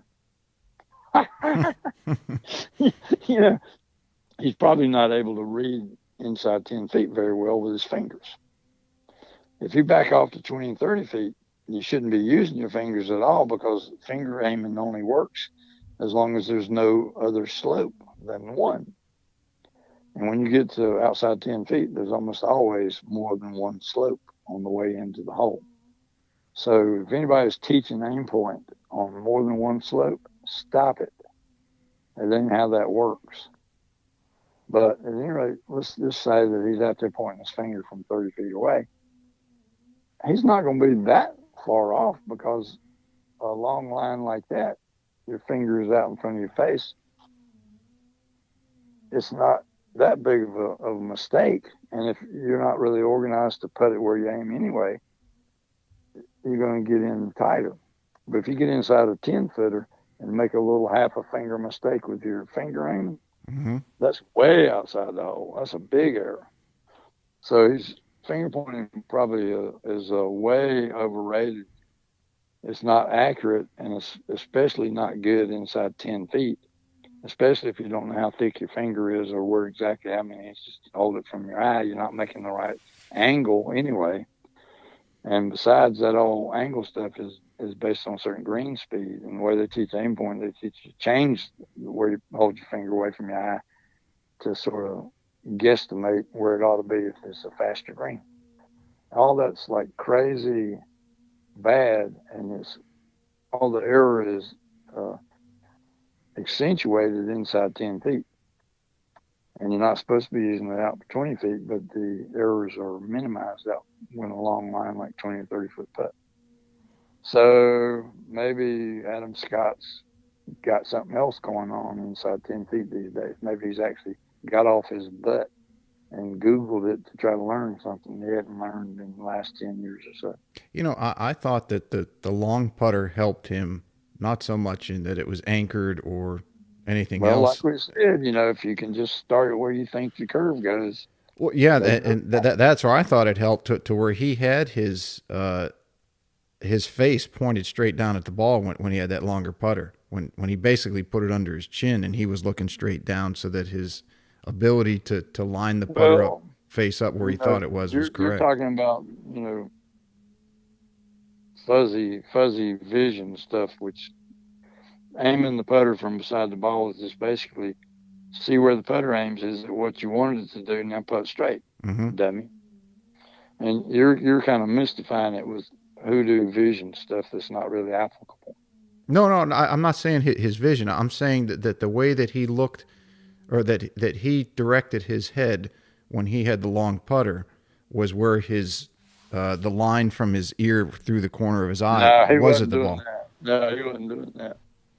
Because we can go get some videos of him and see if he's doing that, but I don't think so. Because I remember watching him when he first that year in January when they went to the short putter, or the anchor band kicked in January of, what was it, 17 or 18, and he had he was playing Australian Masters, Australian Open. He had it about 3.5 feet on the first hole for. What was the back of his head flat? No, his whole chest and head, and his face was pointed 4 feet outside the what would be the ball line, and he missed the hole from 3.5 feet. Well, that's where you don't know where your putter face is pointing from the side of the ball. If he had pointed the line on the ball and just quit and then set up and putted the line on the ball, he'd probably had more success, but he doesn't know that. He's thinking he's beside the ball. He's got to look and see where the tiger's face is. That ain't working right. So, in your opinion, tiger, go ahead. Is having a line on the ball beneficial to most of the golfers out there? Yeah, but it's also beneficial not to mess it up when you get beside the ball. To change. Yeah, that's what they're. they got a pull stroke. If you aim the line on the ball, you're going to get a bad feeling in your body looking down at the line on the ball saying, God, that looks like it's going left. Mm-hmm. You know where that comes from? From being aimed out to the right all the time. No, you aim the line on the ball, it's perfect. Mm-hmm. You got a laser that checked it, and your coach checked it, and the line on the ball's right. But you sit up beside it, and you look down at it, and you say, that looks like it's going left. Or where does that come from? Nobody in golf knows the answer because I discovered it in neuroscience. There's a whole other aiming system called where's your shot usually go? If you have a pull stroke and you look down at a perfectly aimed line on the ball, it will look like it's going left because it will go left. And your body stroke, your movement habit is telling a little last minute report to your mind, hey, just in case you're interested, that's not going to go where the line is pointed because you got a pull stroke. It's going to the left. So it's not that it looks like it's going left. It is going left because you have a pull stroke. All right. Now, what this means is you don't putt where you point your putter face. They never do. 95% of all golfers pull stroke. So they use the line on the ball. Doesn't help. Looks wrong. Makes them feel uncomfortable. Confuses their feel. All right. Now, Tiger Woods directly attacked that and said, okay, well, whatever. Commit to that line. Don't re-aim from beside the ball. Commit to the line on the ball and putt that way. Mm-hmm. All right. Well, he's got all kinds of other junk he's doing, like rotating his face 7 degrees open and 12 degrees closed. He's pointing it to the outside and he hits it 0.9 degrees to the inside closed. You know, all kinds of junk like that. He's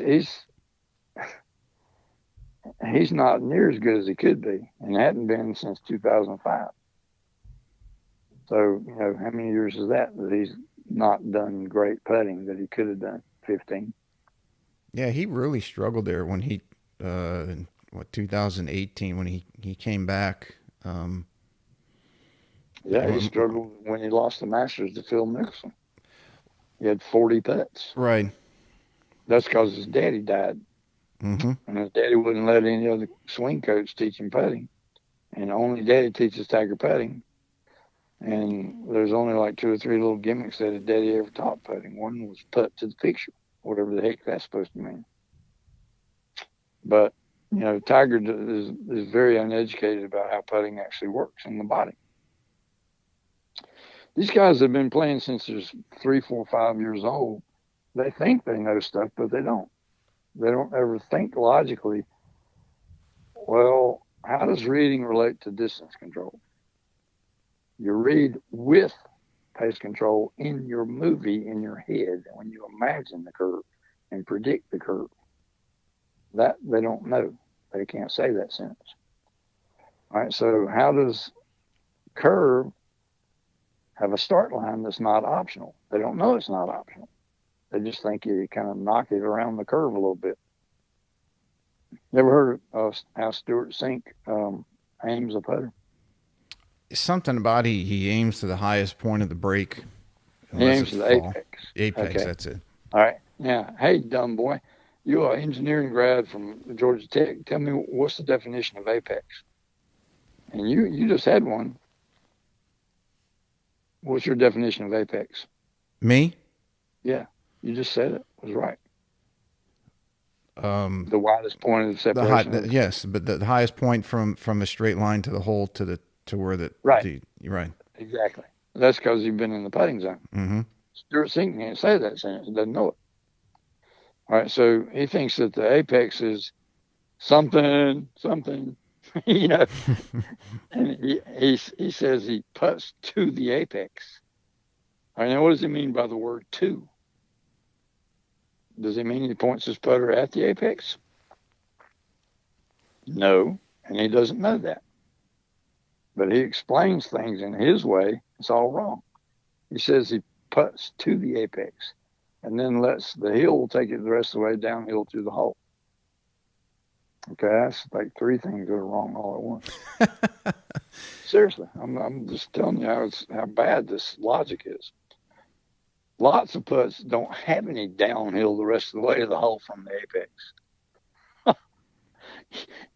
If you're like at a 4 o'clock position where the fall line is 612, Mm-hmm. there ain't no downhill the rest of the way to the hole from a 4 o'clock putt. It's uphill all the way. So what's he smoking? All right, so what does he say when he puts to the apex? Does he aim at the apex and put straight where he aims? No, that would never work. Why? Because as the ball progresses along a curve, its tangents keep changing from away from the hole back towards the hole. Now, somewhere from putting away from the hole to the high side, where the tangents are changing steadily and then eventually they're pointing center cut at the hole, there's some point up there where the tangents are exactly not going away and not going towards the hole. And that means the tangent at the apex is exactly parallel to the straight line from the ball to the hole. All right. So the definition of an apex is not just the widest point of separation of the curve from the baseline, straight from ball to hole. It is also the point where the tangent is parallel to the baseline. All right. Now, if that tangent is rotating from too high to parallel to the baseline, now aiming down towards the hole or at the hole, not down, but at the hole. That's like you're twisting for a right to left putt. You're twisting the little dial on the tangents from to the right parallel and then to the left to the hole. All right. So if you aim at an apex and that's your start line tangent, you're going to be missing the apex low side Every by the time. time you get there. Every time. Yep. So the apex is never high enough aim. You cannot ever aim at an apex and call it good. The only way you can do that is if you speed up your pace to some plan B pace that goes faster and has less break in it. All right. So aiming or putting, quote, to, quote, the apex, Stuart Sink does not know what that means. What it actually means is he puts over the apex by aiming higher than the apex at his start line at the ball. Now, how much higher? He doesn't know that. But if you just said, okay, I'm going to put a T-peg out there 3 feet back from the hole on a 12-foot putt, and if the curve goes to the right of that T-peg on the right to left break, some players can actually put over that T-peg so that it has the right pace and it curves down and goes in the hole. Maybe you put a T-gate out there that's like 3 inches wide, Mm-hmm. and you say, put it through the T-gate. That's putting over an apex if you locate the T-peg right where the apex is. One T-peg on the, it's a right to left putt. One T-peg on the left would be on the apex or a little bit further lower than that. And then the second T-peg would be 3 inches to the right. Now, if you can curl your ball through that apex area, that's what Stuart Sink should be saying that he's doing when he puts to the apex. He puts over the apex, not to it, not at it. I've used that often with students when teaching green reading, because a lot of them will come out and I'll say, I'll ask them where they think the highest point of the break is. And they'll Right. let's say they pick a spot 2 feet up Right. from the straight line. And I'll Right. say, okay, is that your highest point? And they say, okay, yeah, that's great. And their very first putt is low of the hole, and they look at it and they don't have any explanation. I'm just sitting there laughing in my head and saying, okay. And then I'll mark it, as you said, with a T where they think the apex is. And then I'll say, okay, is there any break between your ball and that apex? And they say, yeah. And I say, where? And then we trace it all the way back, as you said, so they can see the tangents. And then they actually realize, wow, I need to aim 3.5 feet. Yeah, higher. Yes. All right. So at any rate, that's that's if you always make. Well, let's talk briefly about reading putts Mm-hmm. and kind of We talked about touch. We just said start it where you aim it. That's the stroke. If you're too dumb to do that, get it into the start line with good pace. And if you're too dumb to do that, you're lost. You're just gonna come and go all day. So we got like maybe it's a quarter to, it's about, we've been going an hour and 45 minutes. You want to try to finish within 15 minutes? If you want, if you got stuff to No, do, I mean, I'll absolutely. go all day, but it just makes people go glassy eyed. They can cut it up and listen to it in 2 episodes. Okay, well, here's the reading. You need to predict the curve, imagine the curve with an imaginary movie in your head, following the ball from the at address spot into the hole where it follows that good pace control without any kind of slashing to speed up or slow down the normal pace. All right, one speed, there's only one curve read. One speed, one read.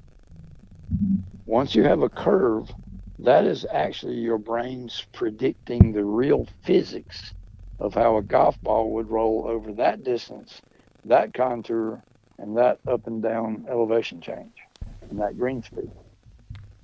All right, so the brain is predicting the actual physics. Instinctively, it does it better than people use numbers, because the instincts are better than numbers because they accept what matters in terms of it is what it is, whatever it is. And I don't need a substitute number that ain't right anyway because it's just a wild guess. So instincts are better than numbers. All right, so if you just shut up and pay attention and predict with the usual ball speed, your body will basically be living the tempo and rhythm while you're looking at the putt and reading. And then you'll get a better read. You'll see a curve. All right. That curve, one speed, one read. When you execute the putt, there's only one possible read or speed that will actually follow that curve, and it's the same that you use to predict the physics. So there's one read, one speed. And those two sentences gotta go together. This is like the secret of Ben Crenshaw. He never changed his tempo. One speed, one read, one speed when you execute. All right. Now we got to find the start line. If you followed a curve to the hole, like you're driving a little miniature toy car along the way, and you went over the lip at the hole, center cut, the way a perfect putt ought to do, if you back that car up from the hole and run your movie in reverse and fill in the blanks of the shape of the curve over the apex and back to the ball, more break at the hole, less break after you get past the apex, sort of kind of straightens out a little bit when you get back to the ball. Underneath the ball, the headlights of that car are the tangent. And that's the start line. It's not optional. It's just geometry. So if you use that little car backing up to your ball and see the headlights direction, that's where you aim.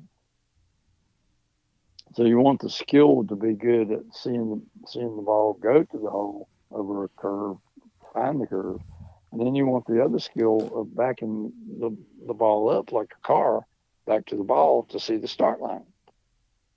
All right, so that's one way of about 4 or 5 to get a start line, and it's basically a really good one. Once you have that start line, aim the putter 90 degrees into the start line. Same as the headlights on the ball or car. Once your putter face is aimed, no plan B. Putt exactly 90 degrees where the putter face aims with the usual ball pace. There's no plan B. All right.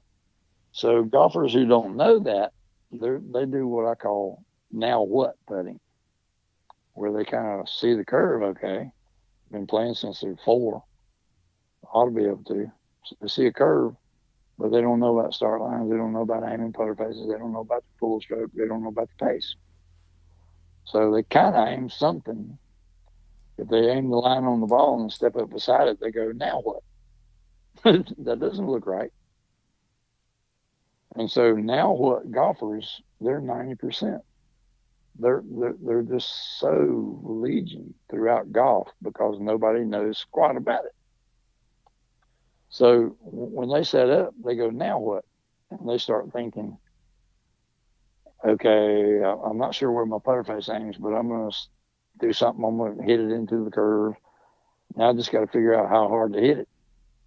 No, you don't.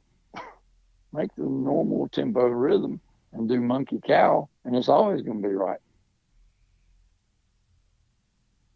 As long as you're paying attention to, like the monkey, to what matters, you're going to get the right size swing with your tempo rhythm. So don't worry about that.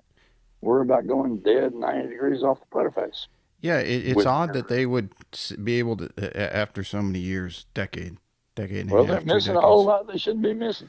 Right, but it's odd that they develop enough of a skill to understand, to see the curve in the break, but they don't understand that following that break all the way back to the ball, as you mentioned, and then wherever those headlights point, you putt 90, or you line up your face Well, 90 degrees to that. they don't know how to read putts. They know how to see a curve, and that's pretty much it. Is it? Do you think that's where that theory came out that to maybe ease their egos, some putters' egos, that people either read in curves or in straight lines? Oh, that's Mike Shannon's complete hooey, boy. What he said, you got to listen to what he said. He said, of all the players that come to my putting studio, where it was, Sea Island, Georgia, and all the good ones come to me, 35% of them can't see a straight line and can't putt that way. And 65% of them see curves. Okay. Now, the word see, the way Mike Shannon uses it, is completely uneducated, contentless, and doesn't know what he's talking about. Period. Totally ignorant. The word can't, 35% can't see straight lines, is really means that he can't teach it. That doesn't mean they can't do it. It means he can't teach it. All right. So he's basically telling players to kind of hit it into the curve. That's what they're already doing. That ain't going to help. What you need to do is get them organized better on how to read the putt to begin with, and then how to see the start line, and then take a couple of weeks to figure out that it's real, you dumbass. It's going to change your life if you actually do it. But he just sees these guys that can't see straight lines, and he says, well, God bless you. You're 35% of all golfers. That just means he can't teach it. All right. Now, how do you teach confidence to a player that that's the correct start line? One is it's the tangent, the headlights of the car. The second one is you got to putt where you aim. If you don't putt where you aim, why bother aiming? They ain't never going to tell you anything. You aim out to the right in your pull strokes. Maybe you get it started on line. Maybe you don't. Who's to say? You got somebody standing behind you watching you putt all the time. Maybe they'll report to you. That one went 1 degree to the left. That one went 1 degree to the right. You know how many grass blades that is 4 inches away from your putter face if you're 1 degree to the left? It's one grass blade wrong 4 inches off your putter face. They don't even know to look for that on the PGA Tour. If you follow the 90-degree angle off your putter face 4 inches away, there's one grass blade and the bottom of your ball better down roll over it so you don't putt where you aim. They don't know that. So they're not able to learn anything. They're not able to correct anything. They're not even watching for it. All right, so all these guys that are like doing the gimmicks and stuff, they're not even checking to make sure that it did what it's supposed to do. They're just working the gimmicks, putting off a little 1 inch wide burnished aluminum bar that's 18 inches long. See if you can get it off the far end. Okay, got it off the far end. Now, what did you learn about your putter face and your stroke motion when it goes off the far end? Nothing. Weren't even paying attention to that. All right, so all these gimmicks that people are doing is not really teaching about body action, and precision for putting. A 10-inch dead center putt aimed straight at the center of the cup, 4¼ inches in diameter, left to right. 2 1/8 inch from center cup to the right edge, and 2 1/8 inch center of cup to the left edge. 10 feet away, 120 inches away. If you rotate that putter face off the dead center aim, where 90 degrees off the face aims at the center of the cup, and you rotate that toe open 1 degree, you will miss the right edge of the putt for 10 feet away. So 1 degree misses at 120 inches later is 2.125 inches wrong. All right. Now, how far wrong is it 4 inches in front of the putter face? 1 grass blade. The 2 grass blades down there side by side. The left one is the one you should have hit, but you hit the right one. All right. That's going to miss a 10-foot putt by half a cup. And if you go to 20 feet, your precision requirement is not 1 degree anymore. It's 1/2 of a degree. If you go to 30, it's 1/3 of a degree. All right. Now, if you swing your toe on a 10-foot putt, 1 degree open to the right, how far did the toe edge of your putter actually move on the ground? You got any wild idea what that answer is? In If inches you or measure millimeters, the toe when it's perfectly aimed, a right? 10-foot putt to the center of the cup, and then you open your toe to the right 1 degree wrong, how many inches does your toe actually move from perfect to wrong? 1, 3, 6. I can't do the math in my head. It's about 1/4 of a tenth of an inch. And the grass blade is almost 1/10 of an inch thick. So it's 1/4 of a grass blade wrong. That's 1 degree wrong. You think these guys know that? You think they train on 90, not 89? No. There's nobody out there that knows any of this stuff. There's the people that read it on my website, they repeat it as if they discovered it. But there's only a couple of those people who do that. But PGA Tour players, they don't know that you got to start at dead 90 degrees by God and not accept anything 89 left or right. You can't do that. 10-foot putt, you're out. You're out of the hole. You're trunk slamming. Right.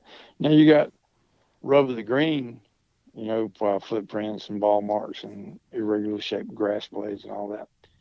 Rub of the green is probably on a 10-foot putt, might be your line might maintain directness, and it might not. But if it's off by rub of the green, it's probably as much as 1 inch left or right of what you hope to hit. So if you start a ball 90 right off the putter face on a 10-foot putt, by the time it gets to the hole, it might go in a half inch or 1 inch to the right. It's still going to go in because that's half of the hole is 2.125 inches. But rub of the green is about 1% or 2% of however long the putt is. So if it's 120 inches, it's 1.2 inches left or right. Might be 2 inches wrong altogether. 90% or more of all putts will be somewhere in there, but they ain't going to be perfect because the green's not perfect. Mm-hmm. The future of greens, by the way, they're about topped out on how much they can make speeds go up without killing the green. To make the speed go up, you gotta cut it low and then roll it. And cutting it low, you get too low, you'll kill the grass blade. Not enough chlorophyll up there to keep the system alive. So they kind of topped out at maybe 12, stimp 12, stimp 13. So the future of greens is not green speed getting faster. It's green surfaces getting truer with less rub of the green. Now, the golfers on tour, when they get a really true green, like they had at TPC, they should be able to put lights out if they just get it started online, because it's not going to wiggle left or right by rubbing the green. There'll be a lot more fulfilling their intentionality if they read it right and they put with good pace control. They're going to sink more than usual. So good, true green surfaces without a lot of rub of the green in them, they're kind of like candy. It's a little bit happy days for putting, regardless of the green speed. As long as it's true, you're going to make more than usual. So at any rate, on putters, head design, because I mean, you get all the mallets nowadays, and you get all this MOI and moving weight and all that shit around. And is there any justice, or not justice is the wrong word to use, but any valid sense that some of these putters will help correct aim deficiencies, or do what they claim to? Let's just compare doing it skillfully versus doing it where the putter lines are supposedly helping you. Okay, we will compare that versus that. What would you do skillfully to aim a putter face? You would look at the heel toe line, and you would be able to see a direction 90 degrees off the face. Mm-hmm. All right, no aiming aids at all, no lines, nothing. All right, so you find a little tiled floor in your kitchen, and you aim away from the putter face 90 degrees down one line, but then you look at the putter face, how it matches the top of the tee on the horizontal lines, not the line you're putting, but the lines at the putter face. And you look to make sure there's no gap between the heel and the line, or the toe edge of the putter face and the line. So you learn the skill of squaring the heck up. All right. That's how I did it on a tile. Yeah, it's great. You should teach your players that, because they're not good at that. Most players that use the line on the ball, they don't even put their sweet spot out all the way to the back of the ball or the back of the line on the ball. They stop a little short, about maybe an eighth of an inch short. And they also don't square their putter face up to the line through the ball like it's a line on a T shape. They don't square the putter face up to the top of the tee and aim straight 90 degrees through the ball, the same as the line on the ball. They don't do that. That's more than 70, 80% of golfers that use the line on the ball don't even aim it. They don't aim the line on the ball because they suck.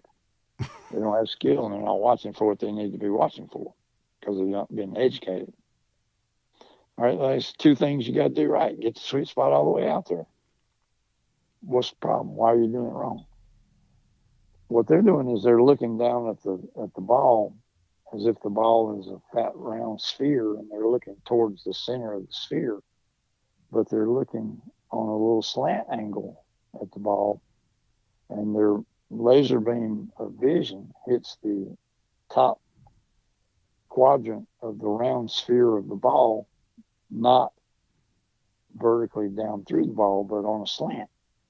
And then it goes into the center of the ball where you think the center of the ball is, and that's like looking at the ball when you're aiming your putter face according to the line on the ball. Well, that point where your laser beam goes through the spherical surface of the ball in the top quadrant, that's like an eighth of an inch back from the actual line on the ball. And that's where they put their sweet spot when they move it out. They line it up behind that piercing point, not the line on the ball. And if they just watch that, they would see that they're not getting it all the way out there, but they're too uneducated to do that. So this is like bad golf teachers.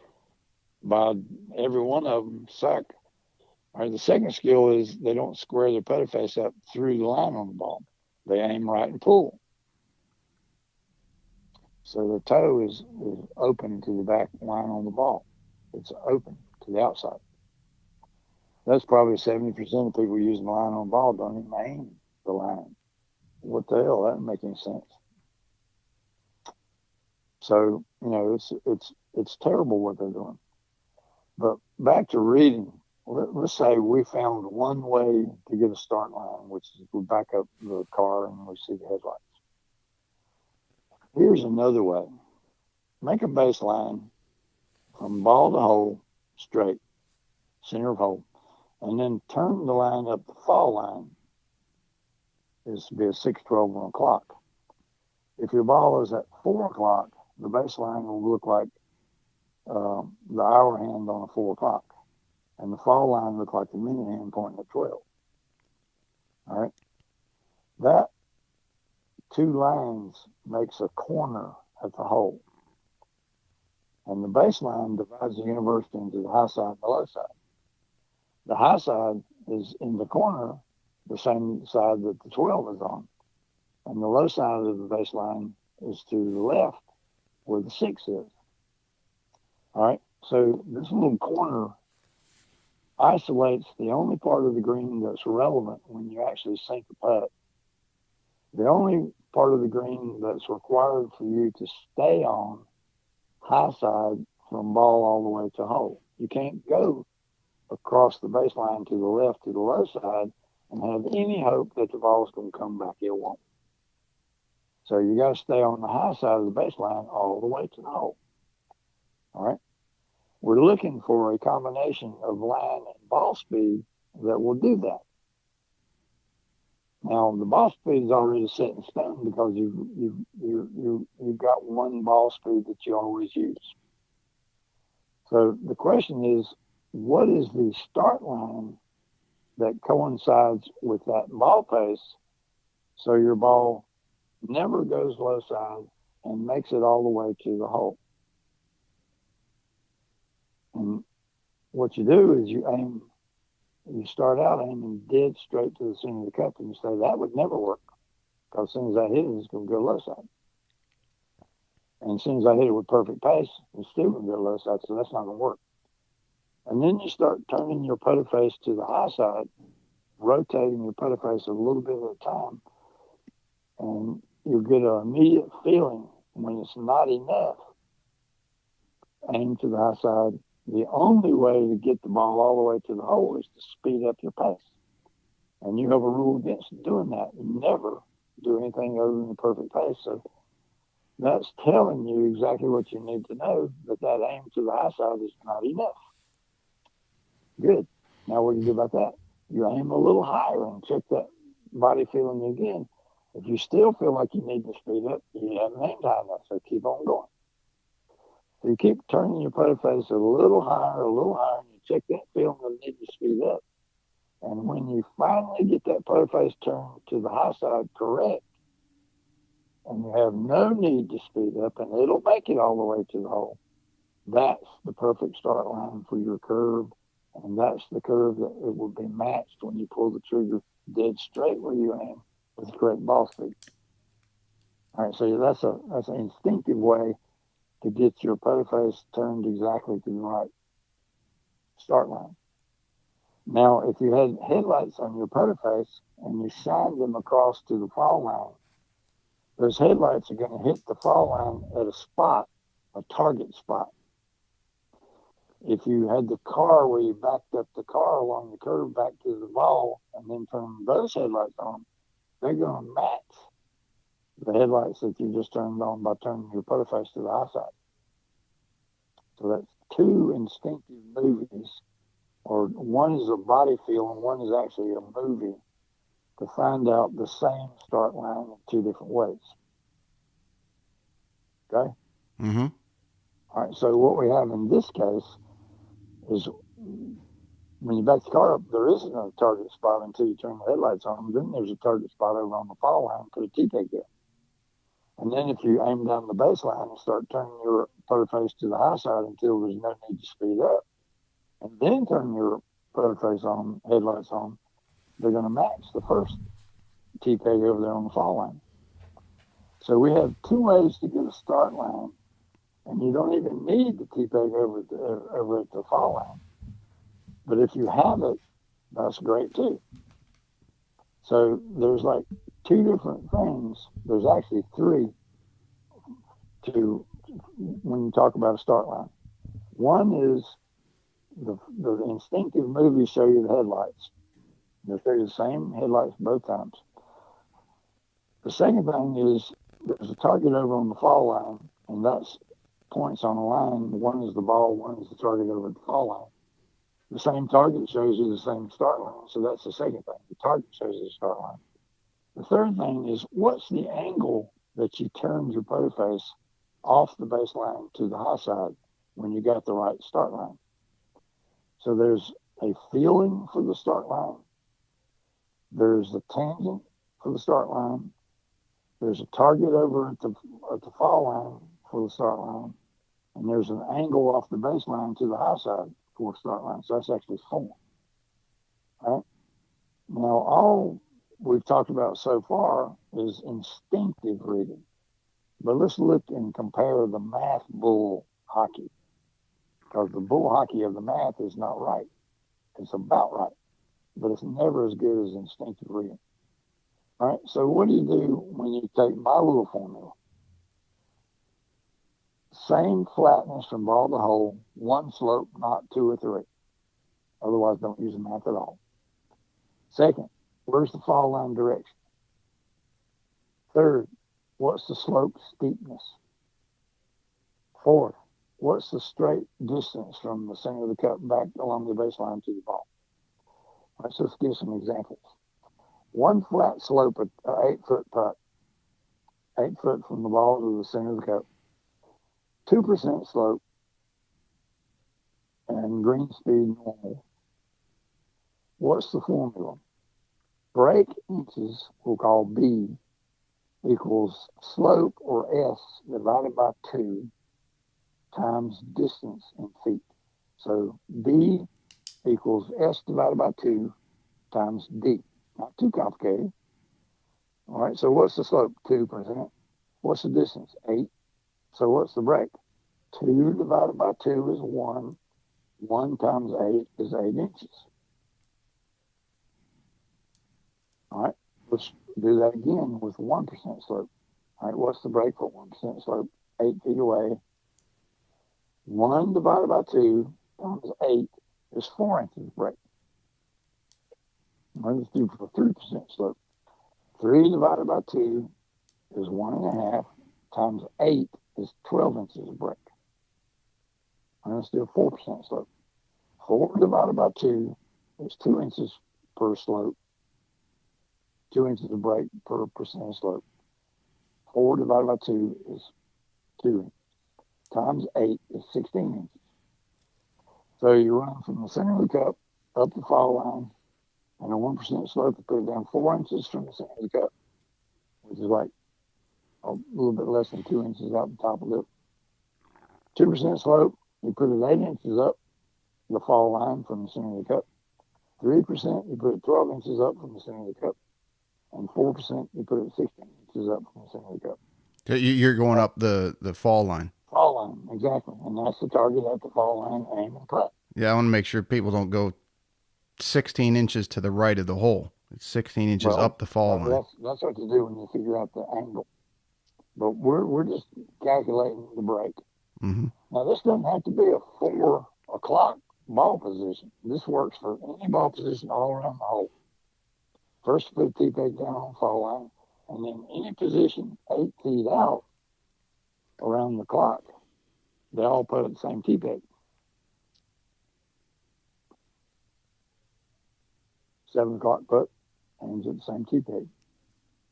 All right, let's say you got a 1% slope and you're 4 inches out from the center of the cup straight up the fall line. 7 o'clock putt aims at it, breaks left to right. 4 o'clock putt aims at it, puts right to left, breaks right to left. 2 o'clock putt downhill, aims at that tee peg, breaks right to left into the hole. 11 o'clock putt aims at that tee peg, breaks left to right into the hole. 1 tee peg for all 8-foot putts. That slope, that fall line. All right, now let's compare that target with an instinctive target. It is what it is, whatever it is, for the flatness. Now, it's not really exactly flat all the way from ball to hole. Well, your instincts will take that into account. Well, it's not really 8 feet because I didn't exactly measure it 7.75 of a foot. All right, so it's less break. Okay, it's not really a step 10. Maybe it's a step 10.5 because this green is up high and in the air and hot. So this green's a little faster than most greens on this golf course. So more break, right? And so you do all that. It is what it is by the instincts, and you just live in the moment. You don't try to put numbers on stuff. You just say, I'm going to make a movie on this surface or whatever it is. That will make a target, a headlights pointing at a spot on the fall line slightly different than the math will. And guess what? The instincts are always better. And the instincts are never crazy different from the math, but they're always better. So if there's a difference between the math and the instincts, do both, but trust the instincts. It's not going to be but like a half an inch or a quarter of an inch different. Most cases. Might be higher, might be lower, but trust the instincts because they're better. Right now, aim point, stuff like that. They don't know this. They don't have the instinct part of it. That's all developed only and exclusively by the putting zone. Thank you, golfers. You're welcome. Seriously, it pisses me off. People don't realize that. Aim point is not reading a putt. It's you tell me the slope, and I'll tell you where to aim your finger. And then the left edge of the finger is on the center of the cup, and the right edge is your start line. Yeah, with some of the books that the pros have now with the greens, they have those little boxes all over the green, and each one is, I think, a foot. I can't remember. It's been a while. Well, I've counted them. If the green is 33 yards from front to back, they'll have like 25 fall line arrows from front to back, something like that. So they're basically about a yard apart, roughly speaking. And so if you have a 3-foot putt, you're only looking at one arrow and one fall line and one slope percent. If you got a 6-foot putt, you're going across 2 arrows and 2 different fall lines, and they're not even oriented the same way. What the hell is that book doing other than confusing you? You can't. I don't know any golfer that knows how to calculate the curve across 3 different fall lines and 3 different slope percents. None. Zero. So these books look good, smell good, and suck out the ass, confusing the hell out of golfers. The only thing the books are doing is they look at that last arrow and sort of say, well, did I at least get that one right? And they look in the book. But looking in the book, actually getting help on what they ought to be doing by skill, they don't know nothing about that. Now, remember I said make a corner and use instincts? That'll trump that book all day because the corner goes across hill and dale. It doesn't matter. Fall lines this way, that way, slopes, steep, mild, doesn't matter. You got to keep it on the high side, and you've got to nut it into the corner with perfect ball speed. So that instinctive reading is not limited to one fall line, one flat area, one slope only. It's not limited to one green speed. It's all-purpose, absolutely genuine, killer championship methodology using your feel to read the break. Except it's not stupid feel the way golfers talk about the word and don't know what they're saying. It's intelligent neuroscience and physics feel. You're welcome. Now I'm a little testy about people not realizing what 30 years of research and science has done to bring these gifts to golf. I'm 68. I'm a little pissed off about it. Do you, because you've studied so much science, and then I created this. I personally am the only person in golf history that has taught and discovered and been able to teach a 10-year-old how to read a putt by instinctive feel and know how to teach it to another 10-year-old. Nobody in golf's ever done that. I did it. I need that to be credited to me because they're not going to pay me because they're all aim point people.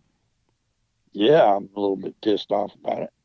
I'm a jolly guy. I'll teach anybody to ask me. I don't really care if they pay me.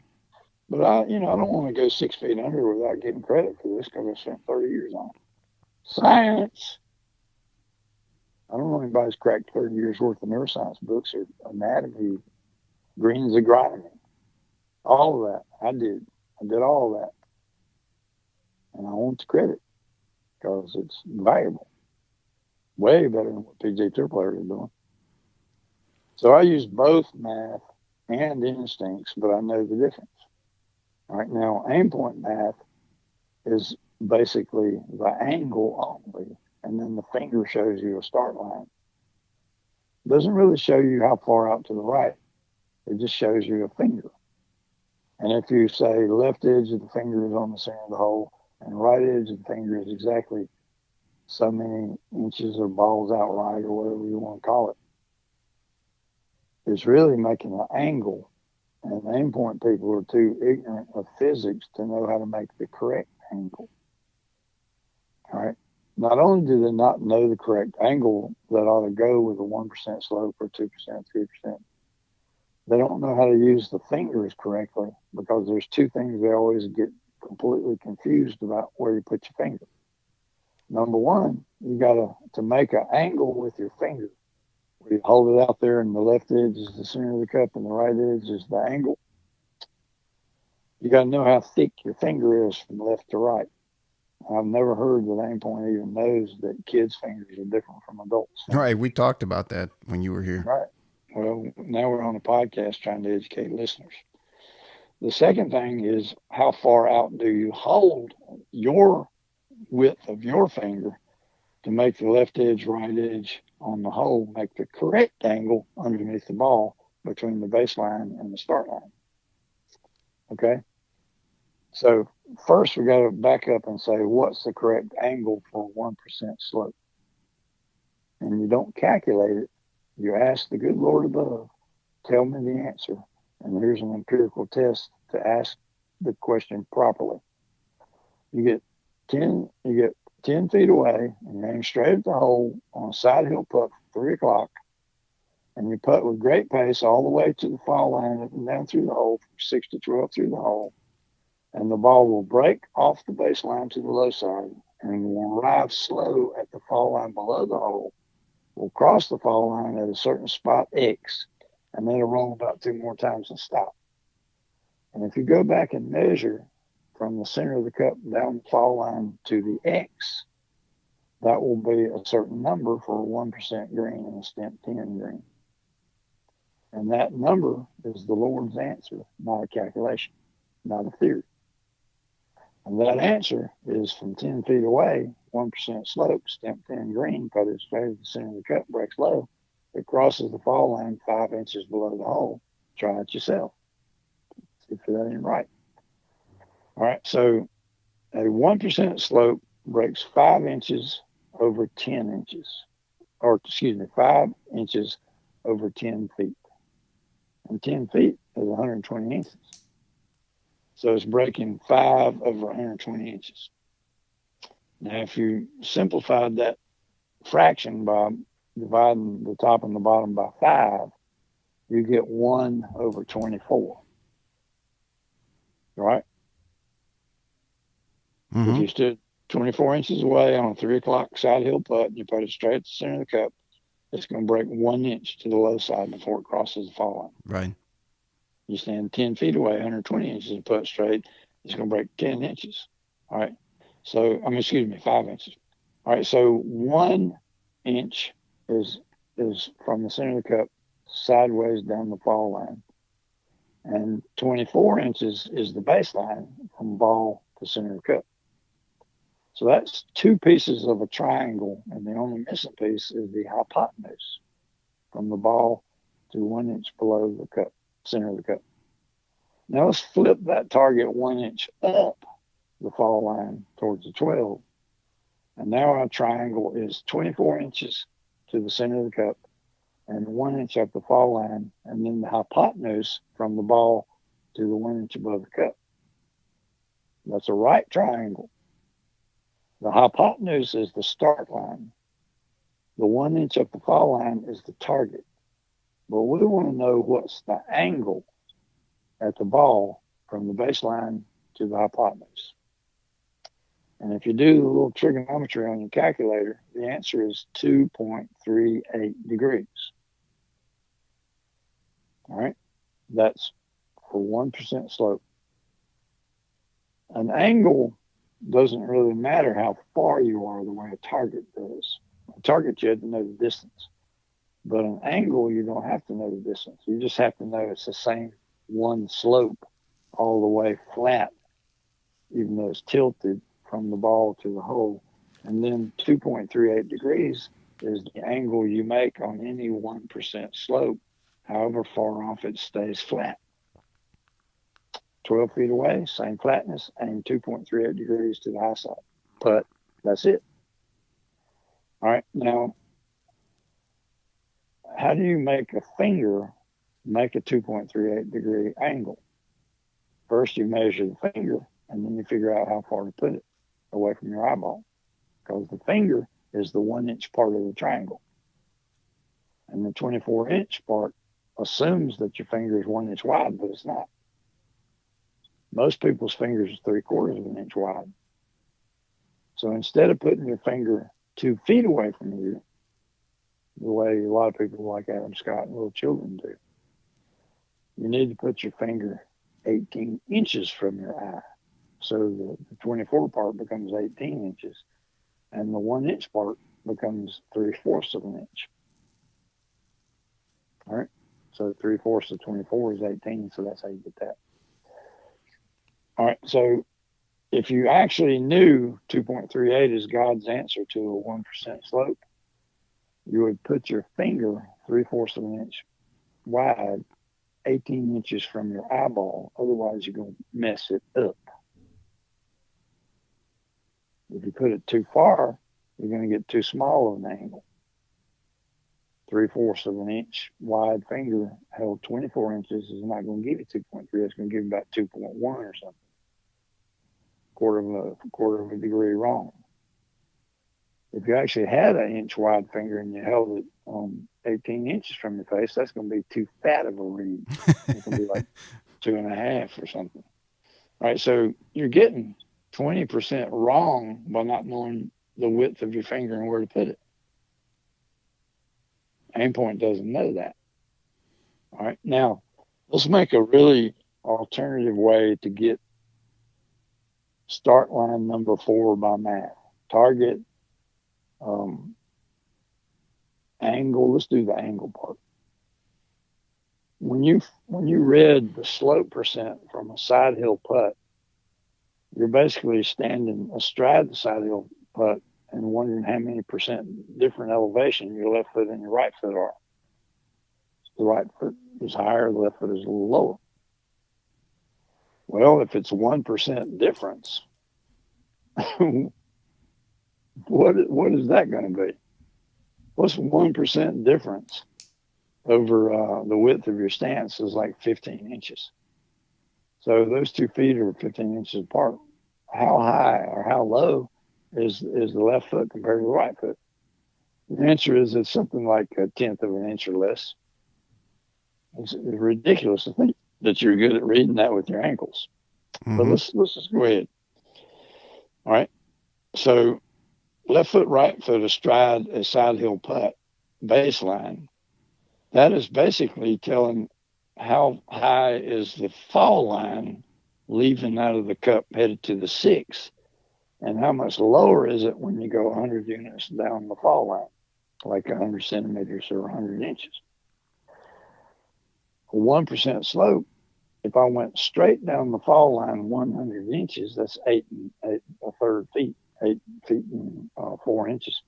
If I went down the fall line from the bottom of the cup 8 feet and 4 inches, and then I measured how much the elevation had dropped at that point compared to what it was at the lip of the cup, and the answer was 1 inch lower. That would be 1 inch divided by 100 inches equals 1% slope. A 1% slope, 8 feet and 4 inches away from the bottom of the lip down the fall line, is only 1 inch lower. All right. Now, if you use centimeters, a meter is 100 centimeters. So let's use centimeters.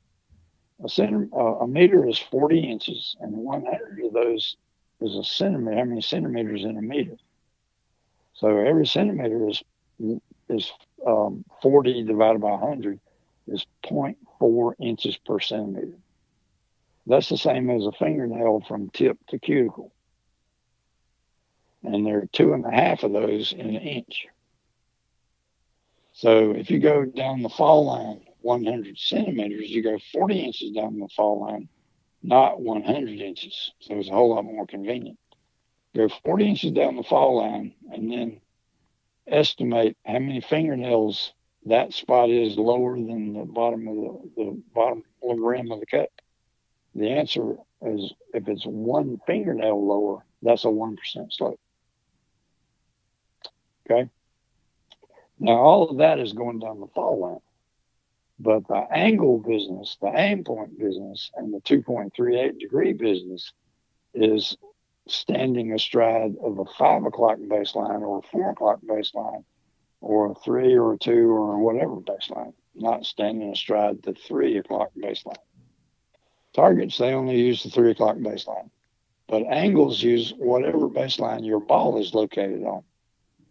All right, so let's say 5 o'clock. If you put right foot, left foot on either side of a 5 o'clock baseline, what percentage difference would it be? And if your answer is still 1%, that's a 1% slope. But how does that relate? I mean, you got to do that with your ankles or what? No. There's basic geometry that says if you know the 3 o'clock slope down the fall line, you automatically can fill in the blanks on every other clock position around the hole. 4 o'clock, 5 o'clock, 6 o'clock. There's only 3 of them. And then you repeat 7 o'clock, 8 o'clock, 9 o'clock. It's the same 3. And if you go from 3 up, 2 o'clock, 1 o'clock, 12 o'clock, same 3 again. And if you go from 9 up to 12, it's 9 o'clock, 10 o'clock, 11 o'clock, 12 o'clock, same 3 again. So what is that relationship between the 3 o'clock slope and the 4 and the 5? It's just trigonometry. You just do a little cosine angle down from 3. And the angle from 3 down to 4 is 30 degrees. And from 4 down to 5 is another 30 degrees. And from 5 down to 6 is another 30 degrees. Every difference between any hours around the clock, they're all 30 degrees apart. So from 3 down to 4 is 30 degrees, and the cosine of 30 is 87%. The cosine of 60 from 3 down to 5 is exactly 1/2 or 50%. So let's say you got a 2% slope on a 3 o'clock fall line deal. What's the 5 o'clock slope? 1/2, 1%. If you just know stuff, you don't use your angles at all. Ankles. You don't use your ankles at all. All right, so we already know the 3 o'clock and we made a target. It's a 6-foot putt, stamped in green. 3 o'clock is 2%. So our little formula is 2 divided by 2 times 6. 6 inches of break. Put a T-peg straight up the fall line, target, 6 inches. Now, go down to any 6-foot putt around the clock, they all aim at the same target, right? Right. So we're going to go down to 5 o'clock and we're going to make an angle. And it better aim at the same target or else something's screwy in St. Louis. So we'll go to 5 o'clock and we'll say, what's the slope on the 5 o'clock baseline? 1/2 of 3. Whatever it was at 3 is 1/2. What was it at 3? 2%. So what is it at 5 o'clock? 1%. Oh, good. Now we can just make a 2.38 degree angle and it'd be aiming at the same T-peg. All right. Now, how do you make a 2.38 degree angle with your putter face? I'll tell you. If you move the toe aiming straight at the baseline, back away to the high side, open to the high side, 1/8 of an inch of a normal putter, that will exactly make 2.38 degree angle. All right, so here we are at 5 o'clock, and we say, what do we need to do here? Aim point? No, hell no. What we'll do is we'll say this is a 1% slope. So just aim straight at the center of the cup and then roll your toe of your putter back 1/8 of an inch, and that's good putt. It'll aim at the same tee peg. Now, say you're 20 feet away and it's the same flatness from ball to hole, and you say, okay, 5 o'clock. I know it's the 1% slope, so I'm just going to turn my putter 1/8 of an inch. Now the target will be higher up the fall line, but if you did the math to figure out where to put a tee peg on the fall line with distance and all that stuff, you get the exact same answer. So you can use angles quite effectively if you know stuff that aim point doesn't know. Now, let me fill in the blank so I don't lose people. How do I know that 1/8 of an inch of a toe swing makes a 2.38 degree angle for a 1% slope? Answer, I made the same triangle 1 inch and 24 inches, but I reduced it down to the size of a putter head from the hosel to the toe equals the 24 part. And then the toe swing to the high side is going to be the 1 inch part. So what is the length of a putter head from the hosel to the toe? The answer, most of them are 3 inches. So how do I scale the 24-inch magic triangle down to 3 inches? I divide 24 by 8. How do I scale the 1 inch of the magic triangle down to the toe swing? I divide 1 inch by 8. So 1/8 inch of a toe swing is exactly 2.38 degrees from the baseline to the start line. That's pretty cool. Oh, yeah, no crap. No ankles, no fingers, just no stuff about read the fall line down the slope, steepness down the fall line, and then translate it to either 4 o'clock putt, 90%, or 5 o'clock putt, 1/2 of whatever the 3 o'clock putt was. All right, so I walk up to a 3 o'clock putt. I say, okay, this is 2%. And then I walk down to a 5 o'clock putt, and I say, this is 1%. So I crank my putter from the baseline to the start line hypotenuse 1/8 of an inch and putt, and that's it. Now let's say the 3 o'clock putt was 4%. And I walk down to the 5 and I say this is half of whatever 3 was, so this is 2%. I crank my putter 1/8 inch twice and putt. All right, now let's go back up to the 3 o'clock putt, the side hill putt, and let's say it's 10 feet out.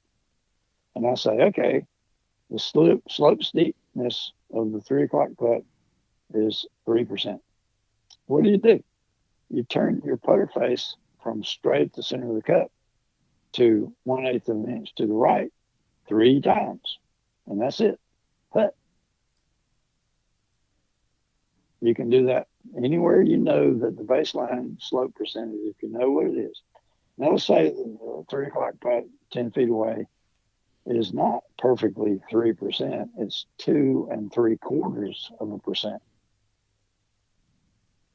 And what do you do with your putter face? You aim it straight at the center of the cup, and you turn it 1/8 of an inch, turn it a 2/8 of an inch, and then you turn it 0.75 of an eighth of an inch, 3/4 of an eighth of an inch. You're good again, putt. All right, so there's all these math ways to get the break, start line, and targets at the end of start lines, and angles of start lines figured out by math. But that only works when it's one same slope, flat, but tilted from ball to hole. If you get more than one slope between the ball and the hole, that don't help. It don't work right. So you always use math, and then you always use instincts behind the math to slightly adjust the math crapola. And if you're no good at the instincts, you're probably going to be way better if you just did the stupid math. Break equal S divided by 2 times D, or 1/8 for every percent slope you're looking at on the baseline.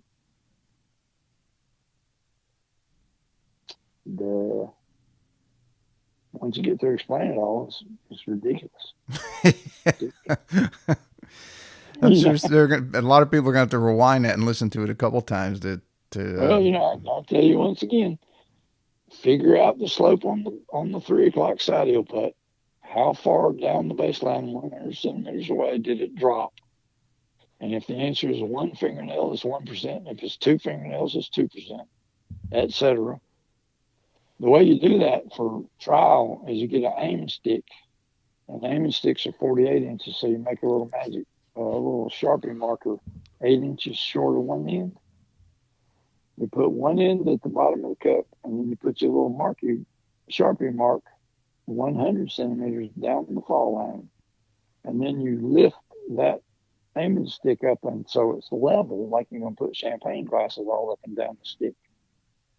And then at the little Sharpie mark, you stick your finger straight down to the green again, and you look from the bottom of the aiming stick, how many fingernails is it to the green?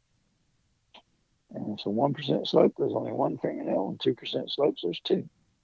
3%, there's three fingernails. They're all 0.4 inches each, so three fingernails is 1.2 inches. That'll cover about 90% of all fall line slope determinations you ever need to make. And then, since it's all crap math anyway, you just get familiar with it. You don't even have to do the aiming stick anymore. Of course, it would be illegal in around the golf to do that.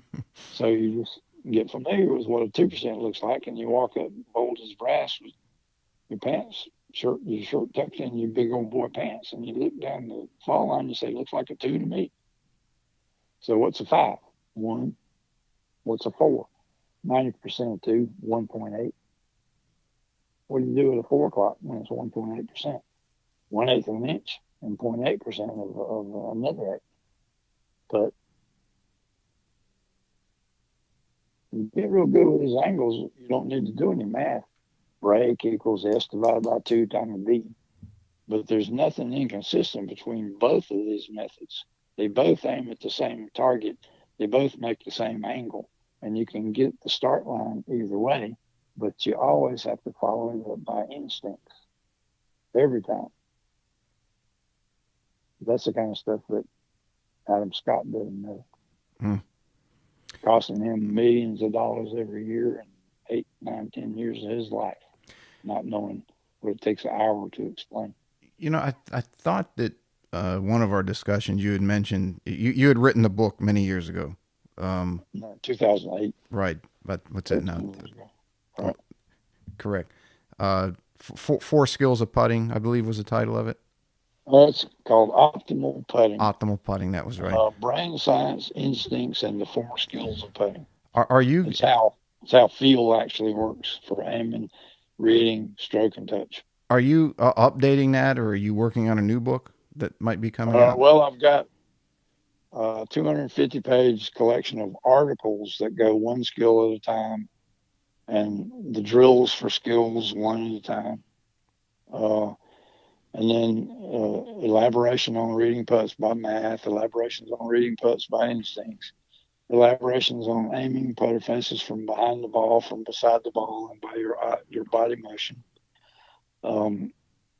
I've got articles about how important it is to get extremely good from 10 feet and in. I've got several articles on lag putting. I've got an article on what's called an X shape. If you put a T-peg target above a hole on the fall line, because you measured how many feet away you are and what the slope is and all that, you did your little formula and put your T-peg in the fall line above the cup.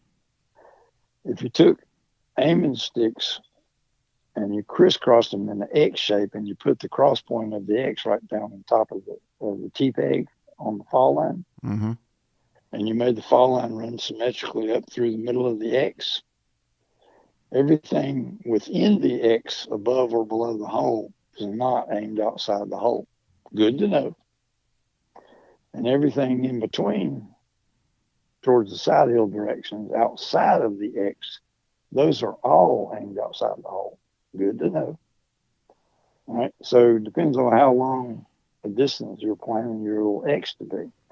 If I planned a 3-foot putt, like I'm going to lag to a hole and I'm going to get it within a 3-foot radius of the cut in a 6-foot circle around the hole, my lag X is going to be a 3-foot target, and it's going to be like 2% slope. It's going to be 3 inches above the center of the cup. Put the T-peg down. If you put the X aiming sticks over top of that T-peg and you push the aiming sticks towards the hole so that they just graze the edges of the hole on both left and right of the hole, everything inside the X from 3 feet away is not aimed outside the hole, it's inside the hole. And everything outside the X on the side hill direction, those are all aimed outside the hole. Good to know. So when you're lagging to a 3-foot radius circle, a 6-foot circle around the hole, what's a good lag? Answer: inside the X. Make it a whole lot easier. Downhill or uphill, both of those are pretty much the same. If you lag exactly to the fall line for a lag putt, and you aim a little high, once that lag gets right over to the hole and it's going to stop exactly on the fall line, it will curl down and erase your extra high aim, and you'll end up within 2 feet with a straight downhill putt. Okay? People don't know that. So that kind of lag putt, and also, you're 6 feet out. If you make the aiming stick 6 feet long, and you put a 2% slope 6 inches up the fall line from the center of the cup, and then you pinch those little 6-foot long aiming sticks, they'd have to be 6 foot uphill and 6 foot downhill, so they're actually 12-foot aiming sticks. So you pinch them down so they touch and graze the edges of the hole. Just think how big of an area 6 feet below the hole, 6 feet above the hole, you can safely know is not aimed outside the hole. Big help. Calms you down big time. All right, take a 10-foot putt. So you got 20-foot long aiming sticks on a T-peg that's 10 inches above the hole, and you squeeze them down going over the edges of the cup. That X is long, but it's narrow. But the total acreage inside those X's below the hole for 10 feet down and above the hole for 10 feet up, that's a great thing to know about. Aim and shoot. It ain't going outside the hole because you've already assessed the flatness and the slope. And that's the X. Everything between the X is in the hole. Might be an edge putt, might be an inside left, might be inside right, might be right edge, but it ain't outside the edge. All right. You're welcome, golf. Are you going to, eventually, are you going to have all the articles in a new I give book? them away every day. Anybody asks me for them, they send me an email, I'll send it right out. Well, I was going to say, I'll have, for anyone who wants to know, I'll have Geoff's book in PDF. I've got to get it from you, and I'll have it on my website in the store if anyone wants to get it. Give it away. You can actually sell it if you like. Your putting zone, you can make some money selling my stuff. Yeah, well, I'll put that on there so anybody wants to see that, and it'll be in the links to all in the summary of all your of this description and everything else, so people can check it out. Yeah, let's encapsulate just a little bit. Reading putts with pace control instinctively, you're going to get 2 different headlights show the same target spot on the fall line. Reading putts with mathematics, you can either use a distance formula, break equal S divided by 2 times D, or you can use an angle formula if you just know that 5 o'clock is half of whatever 3 was, and 4 o'clock is 90% of whatever 3 was. It's actually 87, but we call it 90. And the same thing happens when you go from 9 down to 8. That's 90% of whatever 9 was.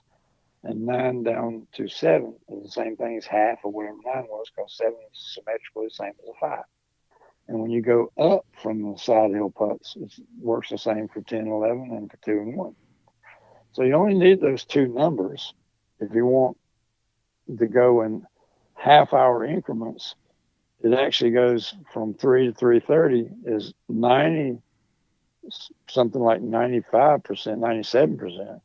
And from 3 o'clock to 4 is 87, and then from 3 o'clock to 4:30 is 70%, and from 3 o'clock to 5 is 50%, and from 3 o'clock to 5:30 is 25%. So you can fill in all those blanks 1/2 hour at a time if you want to, but you basically just need 4 and 5.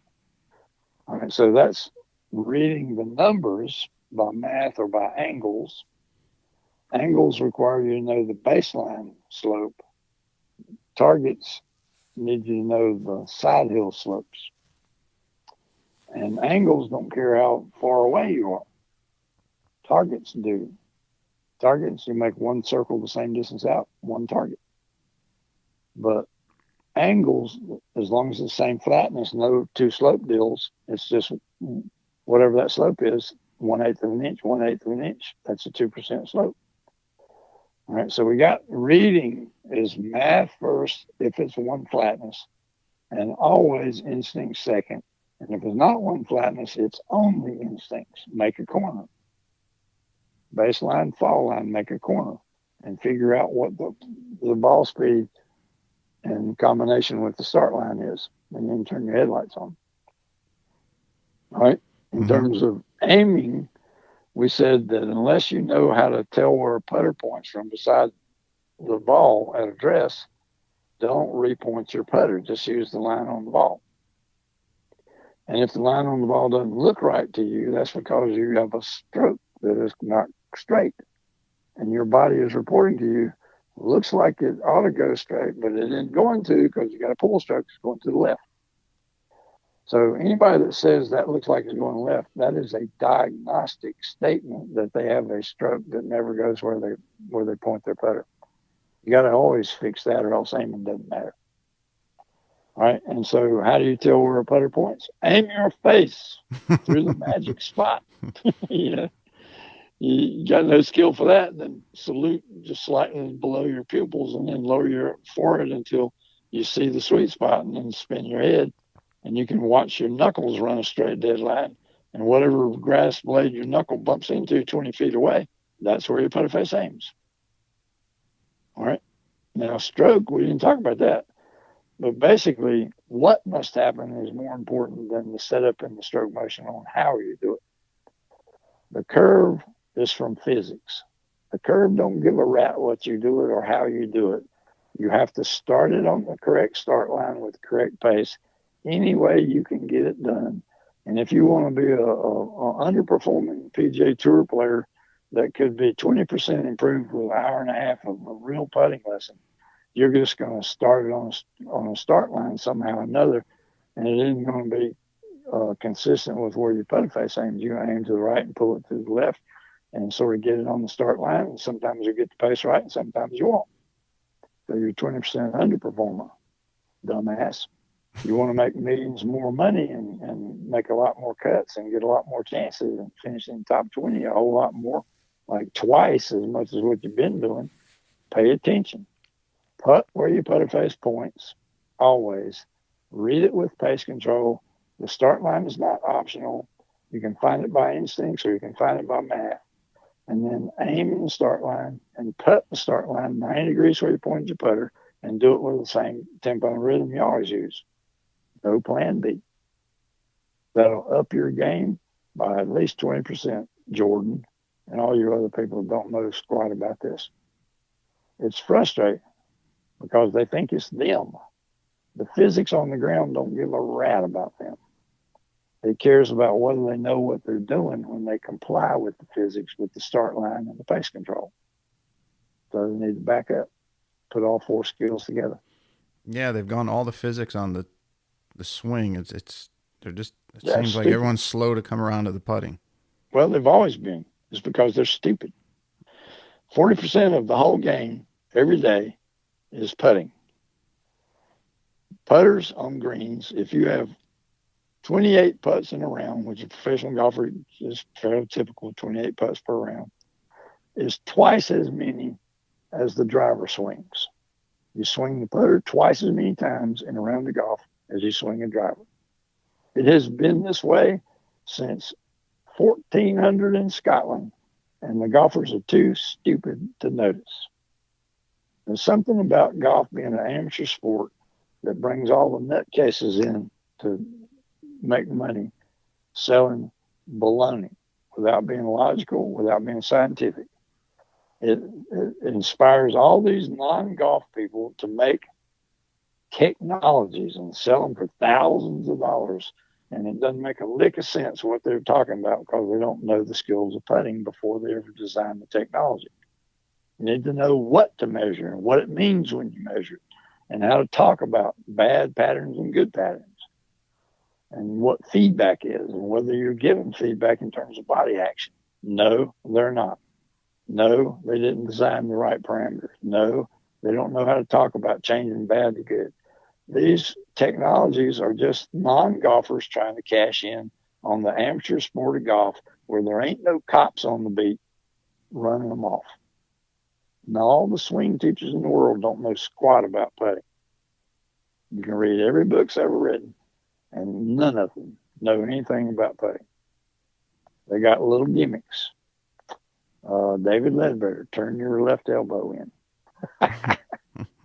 You know, okay, we'll consider it, Dave. Anything else you want us to consider? I mean, we're the big boys over here. We actually know what has to happen. We actually know a lot about anatomy and physiology. We'll consider that you said turn the left elbow in. But if we ask you, why do you say that? And you got butt kiss coming out of your coconut, we're going to send you to recess and out of our classroom because you don't know anything. Maybe he does. I've never heard it. All right. Bryson DeChambeau sticking his arms straight down like little concrete poles off his shoulders. What's he trying to do? How's that supposed to work with tempo and rhythm? Maybe he's trying to, because it's a misinterpretation of you saying let the arms hang straight for the arm stroke. Well, that could be because people don't know when I say relax your arms and let them hang. I've never seen a golfer that actually can do that, with the exception of possibly Ben Crenshaw and Lauren Roberts. Mm-hmm. They, if you say hang your arms and put them on the putter, what they'll do is they'll hang their arms and they'll lift them up and swing them to the right and find the putter handle, and they'll end up 3 inches higher than they were when they were hanging their arms. All of them. And you say, you didn't hang your arm. That's not hanging. That's not relaxed. That's up in the air. It's 3 inches higher than it should be. They said, no, it's not. It's relaxed. And you punch them right in the shoulder and you pull that hand off and you say, relax that thing. Spaghetti up there. Let that thing hang down. And then you push the hand back over towards the handle. It's always 2 or 3 inches lower than they thought was natural, relaxed hanging. And you do that, and they all do that. I mean, even my students do it, even after I've tried to embarrass them as hard as I could. You know, the putter length of the putters are all wrong for human good skill arm hangs. They're just wrong. And people reach for the center of the putter that was made by a doofus that don't know how to make a putter because he doesn't know putting skills. And so they're reaching up to the center of the handle, like accepting an invitation to the big boy ball where they can get a free beer. Do you think most putters are too long? You hang your arm and swing it over, and it's not in the center of the handle. It's too long. That's a combination of how far over, how extreme do you bend your upper torso? Mm-hmm. You don't have to bend your upper torso. One thing I was going to say about aiming your face and finding out where a putter points, all those postures start and stop with satisfying yourself that the putter face is aimed where you need it to aim. They're not the same setup postures for the stroke. The setup posture for the stroke is bend your upper torso so that your elbow doesn't hit your gut on the way across your body. Nothing about the head makes any difference to the stroke. You can have your head up in the air. You can be looking at a chandelier in the sky. You can be looking down. You can be looking to your right, to your left. You can close your eyes. The head attitude, the neck attitude, really doesn't do anything at all because the stroke happens from the base of the neck down. So those two setups they're not the same. There's a guy named O'Brien that made 4 mistakes in a single sentence. He said, I don't like people putting their eye over the ball. I like them to stand up taller to the putt. with their eyes slightly inside the ball. And it's like, okay, why would you think somebody needs their eye over the ball at setup? And what setup are you talking about? The stroke or the aiming? Putter face verification setup. And even if you're talking about the aiming setup, you don't have to have your eyes over the ball. You can do it with your eyes inside the ball so long as you aim your face. All right. So the fourth mistake is eyeball position has any relationship to whether you can make a straight stroke with your arms or your shoulders. No, got zero to do with it. So, this is, what's his name, Pat O'Brien, something like that. I don't know. I haven't heard of him. Yeah, that's his name. There's a He lot was of guys out there now. flash in the pan, terrible instructor, ignorant about putting skills, completely gets everything screwed up 4 different directions in one sentence. Bad. Scotty Cameron screws that up too. He says, all the great pros come to my studio in California, and I've never seen a pro, one of the top guys in golf, and they all come to my studio. None of them ever have their eyes over the ball. They all have their eyes about a quarter inch or so inside the ball. And then he stops. And you go, come here a minute, Scotty. I want to ask you a question. And then you slap him twice. And you say, why'd you bring that up, Scotty?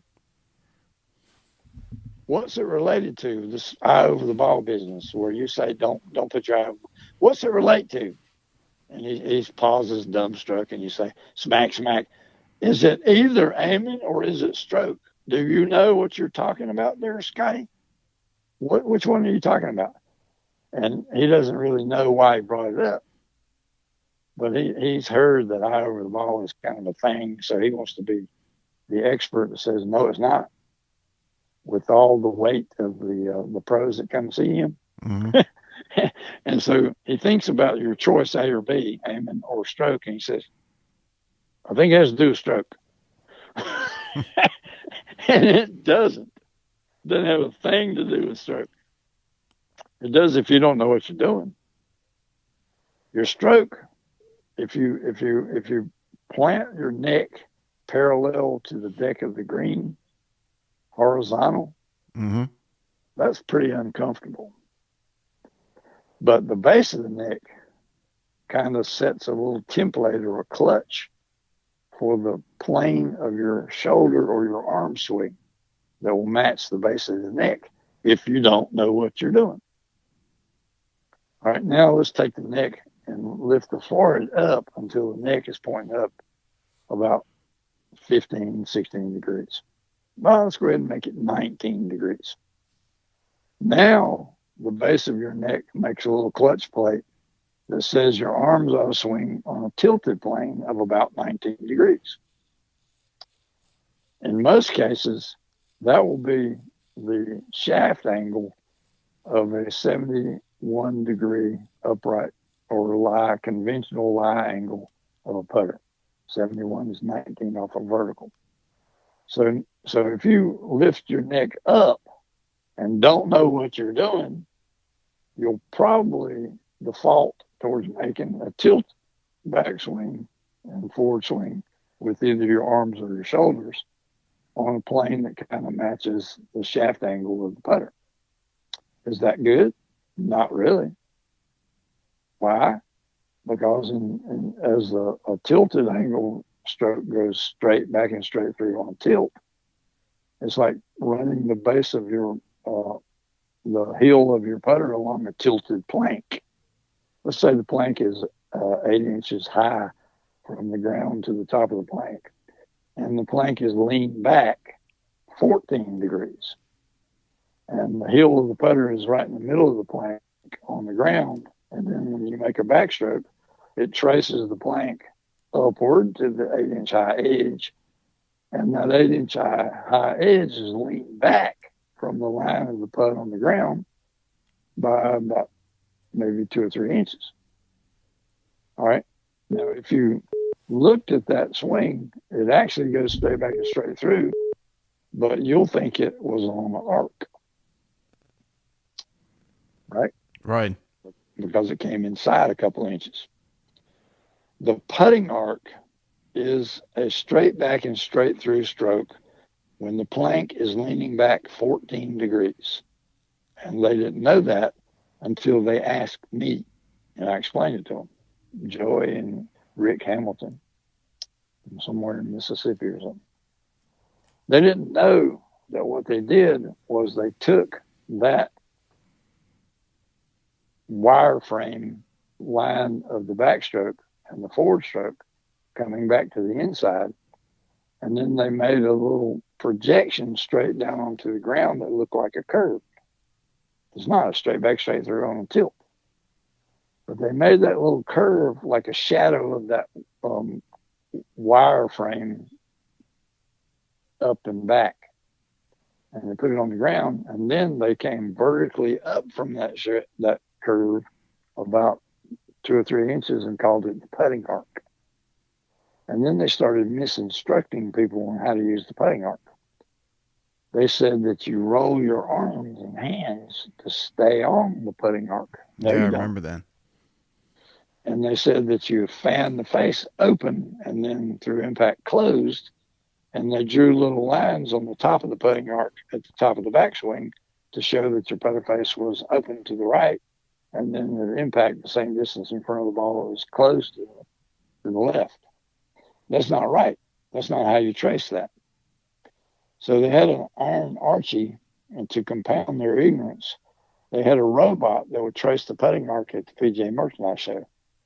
And they did not know how the putting robot actually did that, because the putting arc doesn't have any arms and hands that will roll face open, path open. All right. So what they did was they had a putter assembly of shoulders, arms, and putter all fixed in shape. And then they had a slot in the middle of the shoulder bar. And then they had a neck on the chest and foot part of the robot that was all one shape. And they slotted the shoulder assembly onto the pole of the neck. If the neck is parallel to the floor, the only stroke that a robot can possibly make is straight back, straight through. And so that won't trace the putting arc. But if you take that neck and lift it up 14 degrees off of horizontal to the floor, then the only stroke that putting robot can make is a 14-degree tilt angle straight back and straight through. And to make the putter trace the putting arc, the robot, you lift that neck up 14 degrees and you screw every bolt you can find as tight as hell. And then you start it swinging and it will trace the putting arc, but the face will stay square to the aim at address, and there's no fanning open of the face. Mm-hmm. And there's no turning of any arms. There's no turning of any hands. There's none of what they've been teaching golfers to actually do. So, not good. No. But anyway, the recap again was read with math, read with instincts, and trust the instincts. The start line is headlights or open the face until you don't have to speed up, and then headlights, or use an angle, use a target. But trust the instincts instead of the math. Stroke is got to start it wherever the start line is going, but the best way to do that is always put exactly where you aim and then learn how to aim so you aim to the target correctly. Get behind the ball, aim behind the ball, get beside the ball, know that you're going to put exactly where you aim so there's no warning signal from the pull stroke. And then if you want to check where the putter face aims, aim the face, spin the head. And then pace control is monkey cow. How far are you going? It's either plop in the hole or bump T-peg over at the target, imaginary target up on the fall line. Nicely, gently bump it. Or put to the fall line without T-peg. Gently cross the fall line with 1 or 2 more rolls backswing. And that's the monkey part. And then you do bada bing, bada boom. And the size happens instinctively, and you're always out. And that's what science and logic and 4 skills taught in terms of how they work will change a PGA Tour player's life in about an hour and a half. Before we wrap up, your new Facebook page. I wanted to let people know about that. Right.